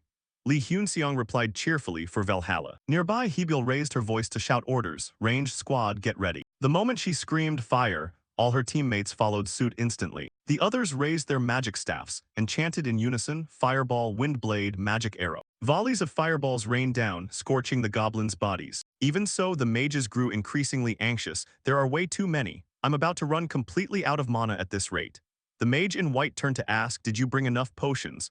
The black-haired companion sighed in response, even if I did, it wouldn't be enough. Standing in the back observing in a daze, Tronile thought to himself, everyone is fighting with all their might. This is the true heat of the battlefield. He pulled out his guitar with mounting excitement and shouted heroically, in that case, I'll play a battle hymn dedicated to all of you. Following that, 2 streams of fire and water mana manifested simultaneously. Seeing this, everyone muttered in realization as music began to play and mana gathered around his body. Wait. Does playing music restore his stamina and mana? Instantly catching on, everyone shouted out, if anyone's running low on mana, absorb it from the romantic bard. Plucking the strings, Tronile answered happily, I'm more than happy to keep playing if my performance gives you strength. If my music can help, I'm glad to do it. All the squad surged forward like a single mind to assault the goblins. Hebiel seemed to realize something and offered a gentle encouragement, little by little. We're pushing forward. Watching the situation unfold with a glimmer of hope, she thought, no matter how many goblins there are, at this rate we might actually win. Right at that moment, something plummeted heavily from above, sending everything around it flying into the air. Starring in utter panic, everyone cried out, what on earth is that? Something just fell from the sky, that's. A massive-headed goblin wielding a giant hammer stepped forward aggressively, prompting everyone to gasp in unison, the hero slayer. It slammed the head of its hammer hard into the ground, sending shockwaves rippling outward. Those shockwaves reached the lifeless corpses of the goblins scattered nearby. The very next second, the corpses began twitching their fingers. One by one, they squirmed back to their feet, forcing everyone to scream in absolute terror, you've got to be kidding me. The dead goblins are standing back up. Not only did they revive, but they were even stronger, ruthlessly beating back the warriors. Everyone yelled in sheer despair, come on, are you serious? How are we supposed to beat this? At the same time, the system flashed an update, Surviving Heroes 639. The ferocious goblins attacked like madmen, sending players dropping one by one. Surviving Heroes 570. Surviving Heroes 509. Over on the other side, Kim Jinwoo charged fiercely at the giant goblin and roared, your opponent is me. As it tried to turn around, a blinding flash of light momentarily blinded it. Taking advantage of the opening, he swung his sword hard, though it managed to parry just in time. Following up instantly, he slashed across the giant goblin's body with lightning speed. Finally, its torso gave way, collapsing to the ground split right down the middle. Everyone cheered joyfully, Leon defeated the hero slayer. But right then, a strange entity came shooting through the air. It dove straight into the body of the fallen giant goblin. A dark, sinister aura immediately flared up around its corpse. Barring its sharp fangs, the goblin grimaced. Then, its entire body completely knit back together as it roared back to life. Gritting his teeth in frustration, Kim Jinwoo glared at it, While Hebiel watched in sheer panic, Leon, what is going on? Pointing up at the colossal dark pillar towering ahead, he explained, do you see that black pillar? Mana is pooling inside it, and a magic circle is constantly summoning and reviving them. Hebiel nodded and asked urgently, how do we stop it? Speaking with grave seriousness, he replied, if I'm not mistaken, there's an energy core right in the center. I'll do my absolute best to break through and clear a path so you heroes. A determined smile bloomed on Hebiel's face, right, we'll destroy that core. A confident smile formed on Kim Jinwoo's face as well. Charging forward alongside everyone else, he shouted, good, let's go. The goblins matched their momentum, rushing into attack. Concentrating his power into his blade, Kim Jinwoo braced himself. He thrust his sword forward with decisive force to carve out a path. Finally, he managed to close the distance toward the glowing red pillar. Down below, everyone seized the opportunity. The path is open, run. A goblin suddenly lunged forward to attack Hebiel. Without a second thought, Kim Jinwoo leaped in front of her to block it. Hebiel, taking the hit squarely, he gritted his teeth against the pain. Even so, he easily sidestepped another incoming attack. Exhausted, Kim Jinwoo collapsed to his knees, prompting Hebiel to cry out in frantic worry, Leon. He simply gave a weak hand gesture, go. At the same time, Urugum and the remaining soldiers stepped up to urge them on, keep your eyes forward, just keep running, we'll keep this path wide open. Simultaneously, the system announced, surviving heroes, 192. Panting heavily, the mages screamed in desperation, damn it, I'm completely out of mana. Screw it, we're gonna die by these goblins anyway, might as well self-destruct. The group decided to stake everything on one final gamble, mana explosion. As they detonated, the counter ticked down again, surviving heroes 42. Gritting her teeth, Hebiel pushed herself forward, running at top speed. Staring at the sea of goblins blocking the way, she thought, there are still this many left. Ultimately, Hebiel leaped backward into the air, calling out to the remaining two, keep going until the very end. Channeling every ounce of her remaining strength into her floral bow, she prepared to fire. With unyielding resolve, she screamed, spirit arrow dance. As the arrows released, the charging goblins were knocked backward en masse. Pouring her final scrap of energy into the attack, Hebiel smiled wearily as she whispered, we have to destroy that core. As she collapsed downward, the goblins eagerly swarmed forward. Miyu looked back in anguish at the monsters closing in on Hebiel, right as the system rang out. Surviving heroes, 2. Sprinting relentlessly, Lee Hyunseong shouted, don't stop. We can't let our comrades' sacrifices go to waste. Miyu answered back breathlessly, I know, old man. Launching herself into the air, she executed a powerful leap. With Miyu in the air above, Lee Hyunseong readied a razor-sharp arrow from below. Reaching the target, the two of them struck simultaneously. Instantly, the core cracked right down the middle. A split second later, it shattered completely into pieces. Cheering in triumph, Miyu screamed, we did it, we destroyed the core. She cried out joyfully, it's finally over. Right as a skeletal hand suddenly burst out from the air above, accompanied by a threatening voice, who told you it was over. Hearing that, Miyu and Lee Hyunseong widened their eyes in utter shock. A skeletal figure with terrifying red eyes glowered down at them, arrogant little insects. None of you are leaving this place alive. Surveying the devastated battlefield before him, Hasman declared coldly that the heroes had caused enough trouble, die. Dark magic gathered around his staff as countless magic circles filled the sky. Disgusting remnants of light. Horrific magic rained down upon the battlefield. Watching the incoming attack, the heroes instantly realized they had no way to block it. Right before the spell landed, Leon stepped forward all alone. Raising his sword, he faced the destructive attack head-on. The ensuing explosion completely swallowed up his figure. When the blinding lights slowly faded away, the attack had somehow been blocked. But the knight slowly dropped to one knee. Two nearby heroes rushed over frantically. Lord Leon, are you all right? Hasman looked down at them with utter contempt. You pathetic bugs clinging so desperately to life. Another gigantic magic circle materialized beneath him. Moments later, a massive troll stepped out from the portal. Pointing his staff toward the exhausted heroes, Hasman commanded, go on, finish them. The giant troll lunged straight toward Leon. Despite his severe injuries, Leon slowly forced himself back to its feet. Having come this far, they couldn't afford to lose. Turning his head to look at the remaining heroes, he smiled warmly, we didn't come all this way just to lose. The heroes immediately answered back, we will fight alongside you to the very end. The troll swung its massive weapon downward, and Leon raised his sword to block the blow, using his indomitable willpower to shove the monster back. Meanwhile, the entire battle continued to broadcast live across the entire world. Millions of viewers couldn't believe their eyes, and one viewer slammed his fist down hard on his desk. Are the game devs trying to murder all the players with an impossible event? Clenching his fist in deep regret, he muttered, I should have bought a Soul Link during the first wave instead of doubting it. Right then, a notification popped up on screen. Goddess Ella of the event is asking future heroes for help. Are you willing to lend us your power? Across the country, countless people received the exact same notification. staring in disbelief as even the audience was given permission to participate. Inside a crowded subway car, passengers exchanged glances after receiving the alert. Future heroes, does that mean us? Without a moment's hesitation, everyone tapped yes. Returning to the battlefield, Leon was still locked in combat with the troll. As his sword clashed against the monster, a brilliant flash of light suddenly engulfed the entire battlefield. One hero looked in astonishment. What is this light? It's hurting the troll. Leon smiled and said, the goddess has summoned the willpower of future heroes. The confused warriors asked what he meant. Leon explained, the goddess sacrificed everything to summon heroes from another world. She has witnessed the courage and willpower of all of you. You are the only ones who can stop the corruption. Thanks to you, we can finally dream of a future free from the curse. He gripped his sword tightly. So, please lend me your strength. Two heroes in the back immediately replied, we will do whatever it takes. Seeing the battlefield flooded with holy light, Hasman clicked his tongue in annoyance. So you've managed to summon the goddess's power. I'll slaughter the lot of you before this becomes any more troublesome. Just as he was about to chant another spell, a calm voice echoed across the battlefield.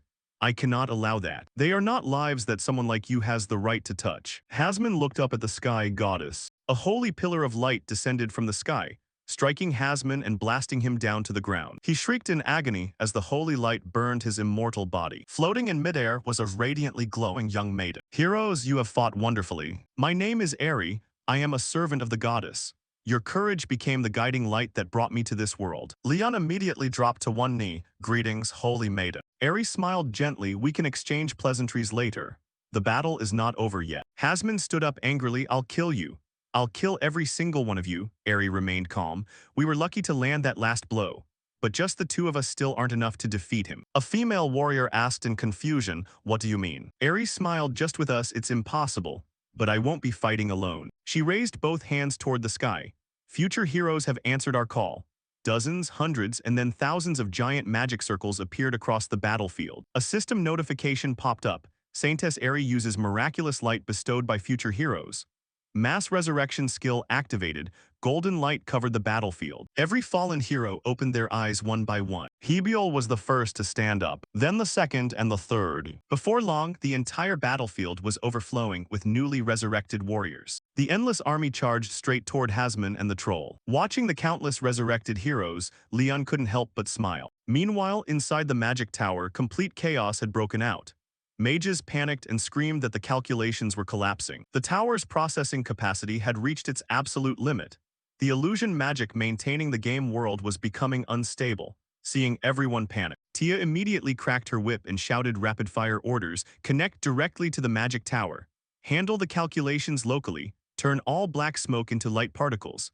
Turn off all unnecessary visual effects. If the tower overloads, connect directly to the mana network and process it yourself.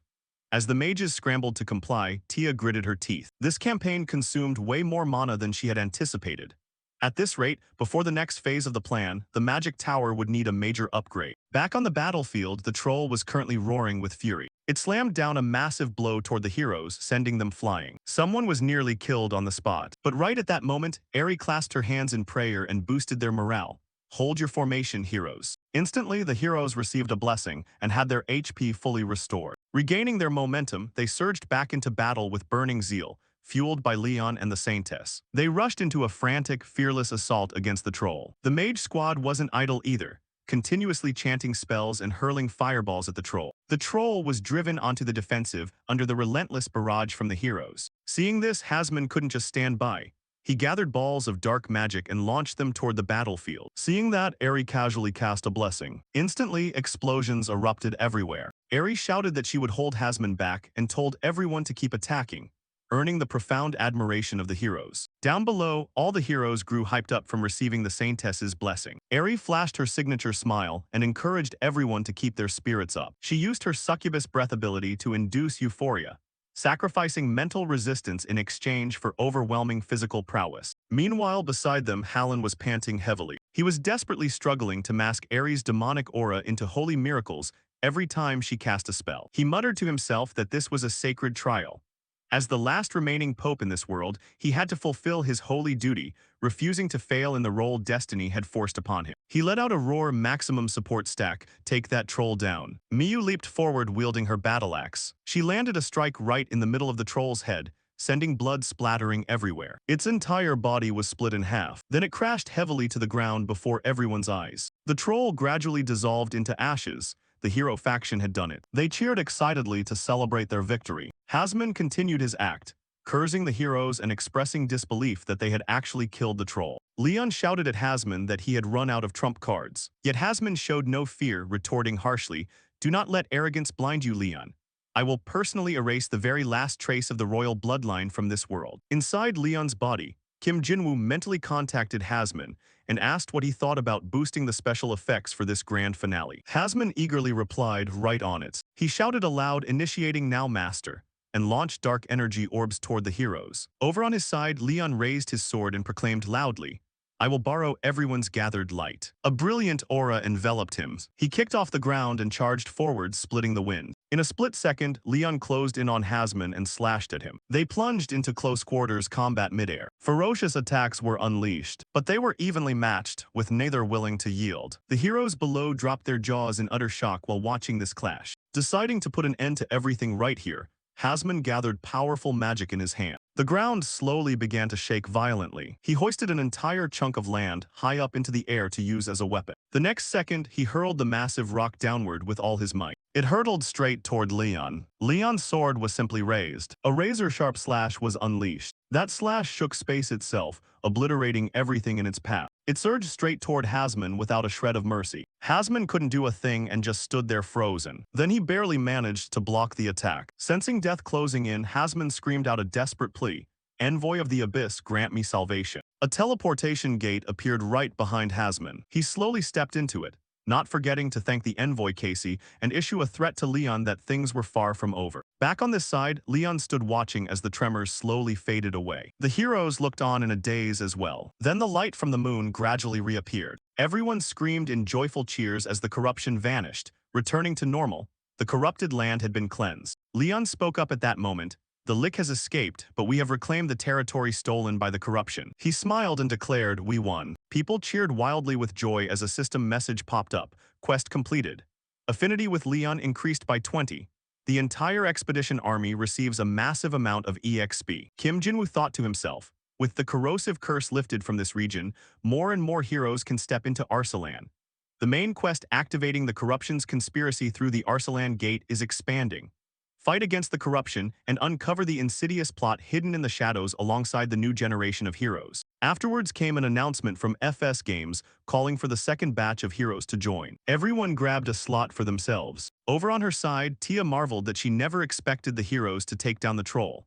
They were growing at a terrifying speed. Then she opened the notebook containing the script she had prepared for them. Next was plunging them into crushing despair and shattering their minds. This was an absolute necessity. Tia's smile turned increasingly inhuman. Now who should the next NPC be? With the second round pre-orders of the Soul Link opening up, foreigners from all over the world rushed to South Korea since the pre-order was exclusive there.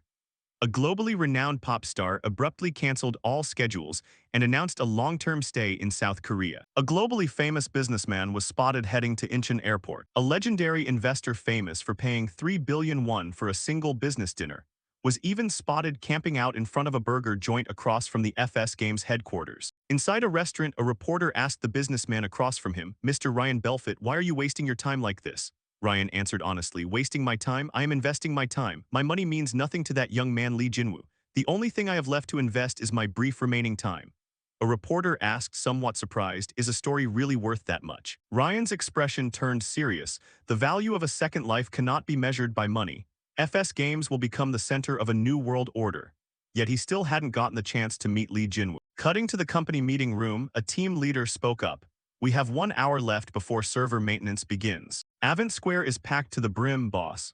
As soon as maintenance starts, they won't be able to log in for the next whole week. That really shows how much they miss this place." Hearing this, Jinwoo broke into a cheerful smile. "Everyone has worked hard throughout the early access period. Special rewards will be distributed today. I look forward to continuing to work with all of you from now on. I'll leave the server shutdown procedures to you, Director. I'm heading to the research lab." The director hurriedly acknowledged, "Yes, sir, leave it to me." At the same time in Avant Square, all the NPCs gathered to bid farewell to the heroes. A female swordsman walked up to greet them. "Ms. Heine, I've reached level 13. Hearing that, Heine let out a sigh. "You still have a long way to go. Keep practicing. It's pathetic that you still can't execute basic sword techniques accurately at this level. Her reprimand didn't upset the other person at all. Instead, she grew cheerful. Oh my, I got scolded by Ms. Heine. In another corner, the Saintess was also surrounded by many players. Saintess, can I come play at the church next time? The young maiden became flustered. Huh, the church isn't a place to come play. But if that is your wish, hero, I would be more than happy to. As she spoke, her breathing grew slightly ragged, and her eyes gradually turned into heart shapes, driving the players nearby practically insane.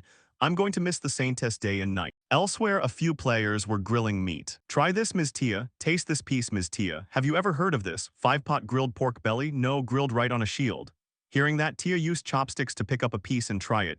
It smells so good, let me taste it. The moment she tasted the very first bite, she couldn't help but smack her lips. Oh god, I've never tasted anything this good in Avant before. Crispy on the outside, moist and juicy on the inside.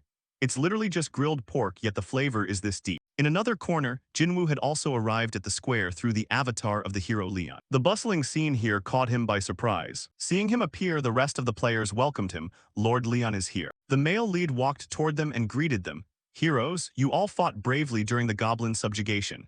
But now it is time for us to part ways temporarily. His words nearly made the players cry. Leon, don't you dare forget about us. Please remember us. We'll be back before you even realize it. Leon comforted them. Dry those tears, heroes. I told you there wouldn't be a data wipe after early access ends. You are simply returning to your daily lives for a short period of time. This is not a permanent goodbye. How could I ever forget the precious memories shared with the heroes? I will remember everyone's smallest habits. Hearing those words, the players finally stopped crying and started sharing contact info. I sent a friend request. Let's form a party when the game officially launches. I'll reach out as soon as I can log in. By the way, how am I supposed to survive the next week? I don't want to log out. Jinwoo wrapped things up. All right, so everyone, I will look forward to your returns. Right after his words, all the players suddenly vanished from the square as they were forcefully logged out. Tia's group grew somewhat subdued. Then she stretched out comfortably. My, it's so quiet, it feels a bit strange. It's always been like this, though. Heine also nodded in agreement. Perhaps even we are starting to get used to all that hustle and bustle. Jinwoo took a step forward to remind everyone, all right, now let's get some real rest and organize things. We still have a lot to prepare. Right at that moment, Tiras spoke up. Master, earlier the Magic Tower's resources were running much lower than expected. We need to restock urgently. Jinwoo was somewhat surprised by this information. What? We're about to welcome at least 50,000 new players. It'll be hard to maintain the current visual effect quality. Tiras coldly reminded him, the subjugation battle pushed us to our absolute limit. That's why we had to completely cut off Lord Hallin's appearances. Jinwoo asked again, we need to sort this out within a week. Is there really no other way? Right then, Tiras offered a solution. Actually, there is one way. If my calculations are correct, we can support up to 150,000 people. We need another mana stone to handle a scale like this unless we find a mana stone mine. Otherwise, there's no way to source such massive mana. Before she could even finish, Jinwoo seemed to realize something. Wait, you aren't talking about Helvi, are you? Tiras immediately admitted, yes, exactly that. The remaining villagers began to object. What, Ms. Helvi? If we bring Helvi to Avant Village, everything will be solved. That's true, but Helvi Malong Hela Violani Ursig, the enemy of the Golden. The calamity descended to devour the Golden Arsalan, a supreme entity that rebelled against the goddess Ella and left behind countless legends across Arsalan. Just saying her name would incur curses and strip away all one's assets. She used to be the ultimate enemy, banned from being destroyed for Arsalan's safety. But now she was merely a dragon wounded by destruction, living in isolation. Having lost her past greatness and authority to the spreading destruction, she had turned into an ordinary creature. Helvi was basically a walking magic tower. She possessed even more mana than him, and her processing speed was something no human could match. Stepping up from behind, Hasman added his input. Avant Village itself needs to be reorganized. With the number of heroes flocking here growing, we need to completely overhaul our existing facilities. But doing that will consume a massive amount of mana. Contrasting with their thoughts, Tia suddenly chuckled darkly. Hee hee. Instead of remodeling everything, why don't we just destroy it all? First, we burn Avant Village to ashes and flatten the whole place. Then we can let the heroes handle the quest to rebuild everything from scratch. Both Jinwoo and the others turned to look at Tia with shocked expressions. Tia began showing her unhinged side. Avant Village, filled with precious memories, reduced to ashes right before their eyes. The heroes will surely cry buckets of tears in despair. The thrill will be even greater if a few villagers in Avant lose their lives. What if Ms. Heine bites the dust? Or what if I fight to my last breath to protect the Adventurers Guild and die a hero, and then we pin all the blame on destruction? The more she talked, the more excited she got, frightening even Heine. However, Tira seemed somewhat agreeable to the idea. We absolutely need Ms. Helvy's help to pull off a script like that. Jinwoo began pondering the proposal. I wonder if she'll agree, but I suppose I should go see her in person to make sure. Tiras didn't forget to remind him, and please use Leon's appearance when you go there. Jinwoo startled. What? This body isn't enough to face Helvy. Find the combat body I prepared in advance to deal with Helvy. Responding to that, Tiras refused with a brilliantly bright smile. No, you'll be just fine. Not long after, Jinwoo arrived in front of the cave where Helvy resided. She said so, which is why I had to come here looking like Leon. Still, if things get dangerous, I can always run away. By the way, how many layers of magical barriers are here? From what I can see, they're still heavily reinforced, though they wouldn't stop destruction from flooding in any way. Thinking that, Jinwoo stepped right through the barrier. Inside was a cave with countless crystals growing haphazardly everywhere. The master of this place seemed to have caught the scent of a human entering. Jinwoo forced an awkward smile. Hello, Helvy. Helvy hoisted herself up, glared at Jinwoo, and snapped. That disgusting mage, you dare show your face here. You've got a lot of nerve coming to find me all by yourself. Seeing that she was somewhat angry, Jinwoo quickly tried to calm her down. Hold on, I came here because I have something to say. But Helvy didn't let Jinwoo finish. Shut up, I'll tear that disgusting body of yours into 100 pieces.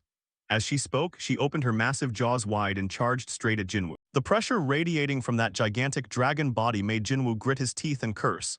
Damn it, I knew this would happen. No choice then, I'll just have to hit back with matching force.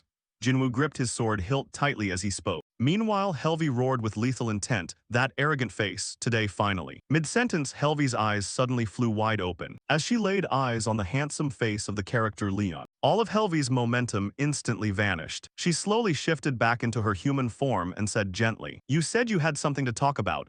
Well, this form makes conversing much easier. She fully transformed into a young, black-haired human girl. The astonishing shift in attitude left Jinwoo dumbfounded, completely at a loss for what was happening. Helvy stepped toward him gently and invited him. Consider yourself honored. I'll allow you to gaze upon this most beautiful moment of mine.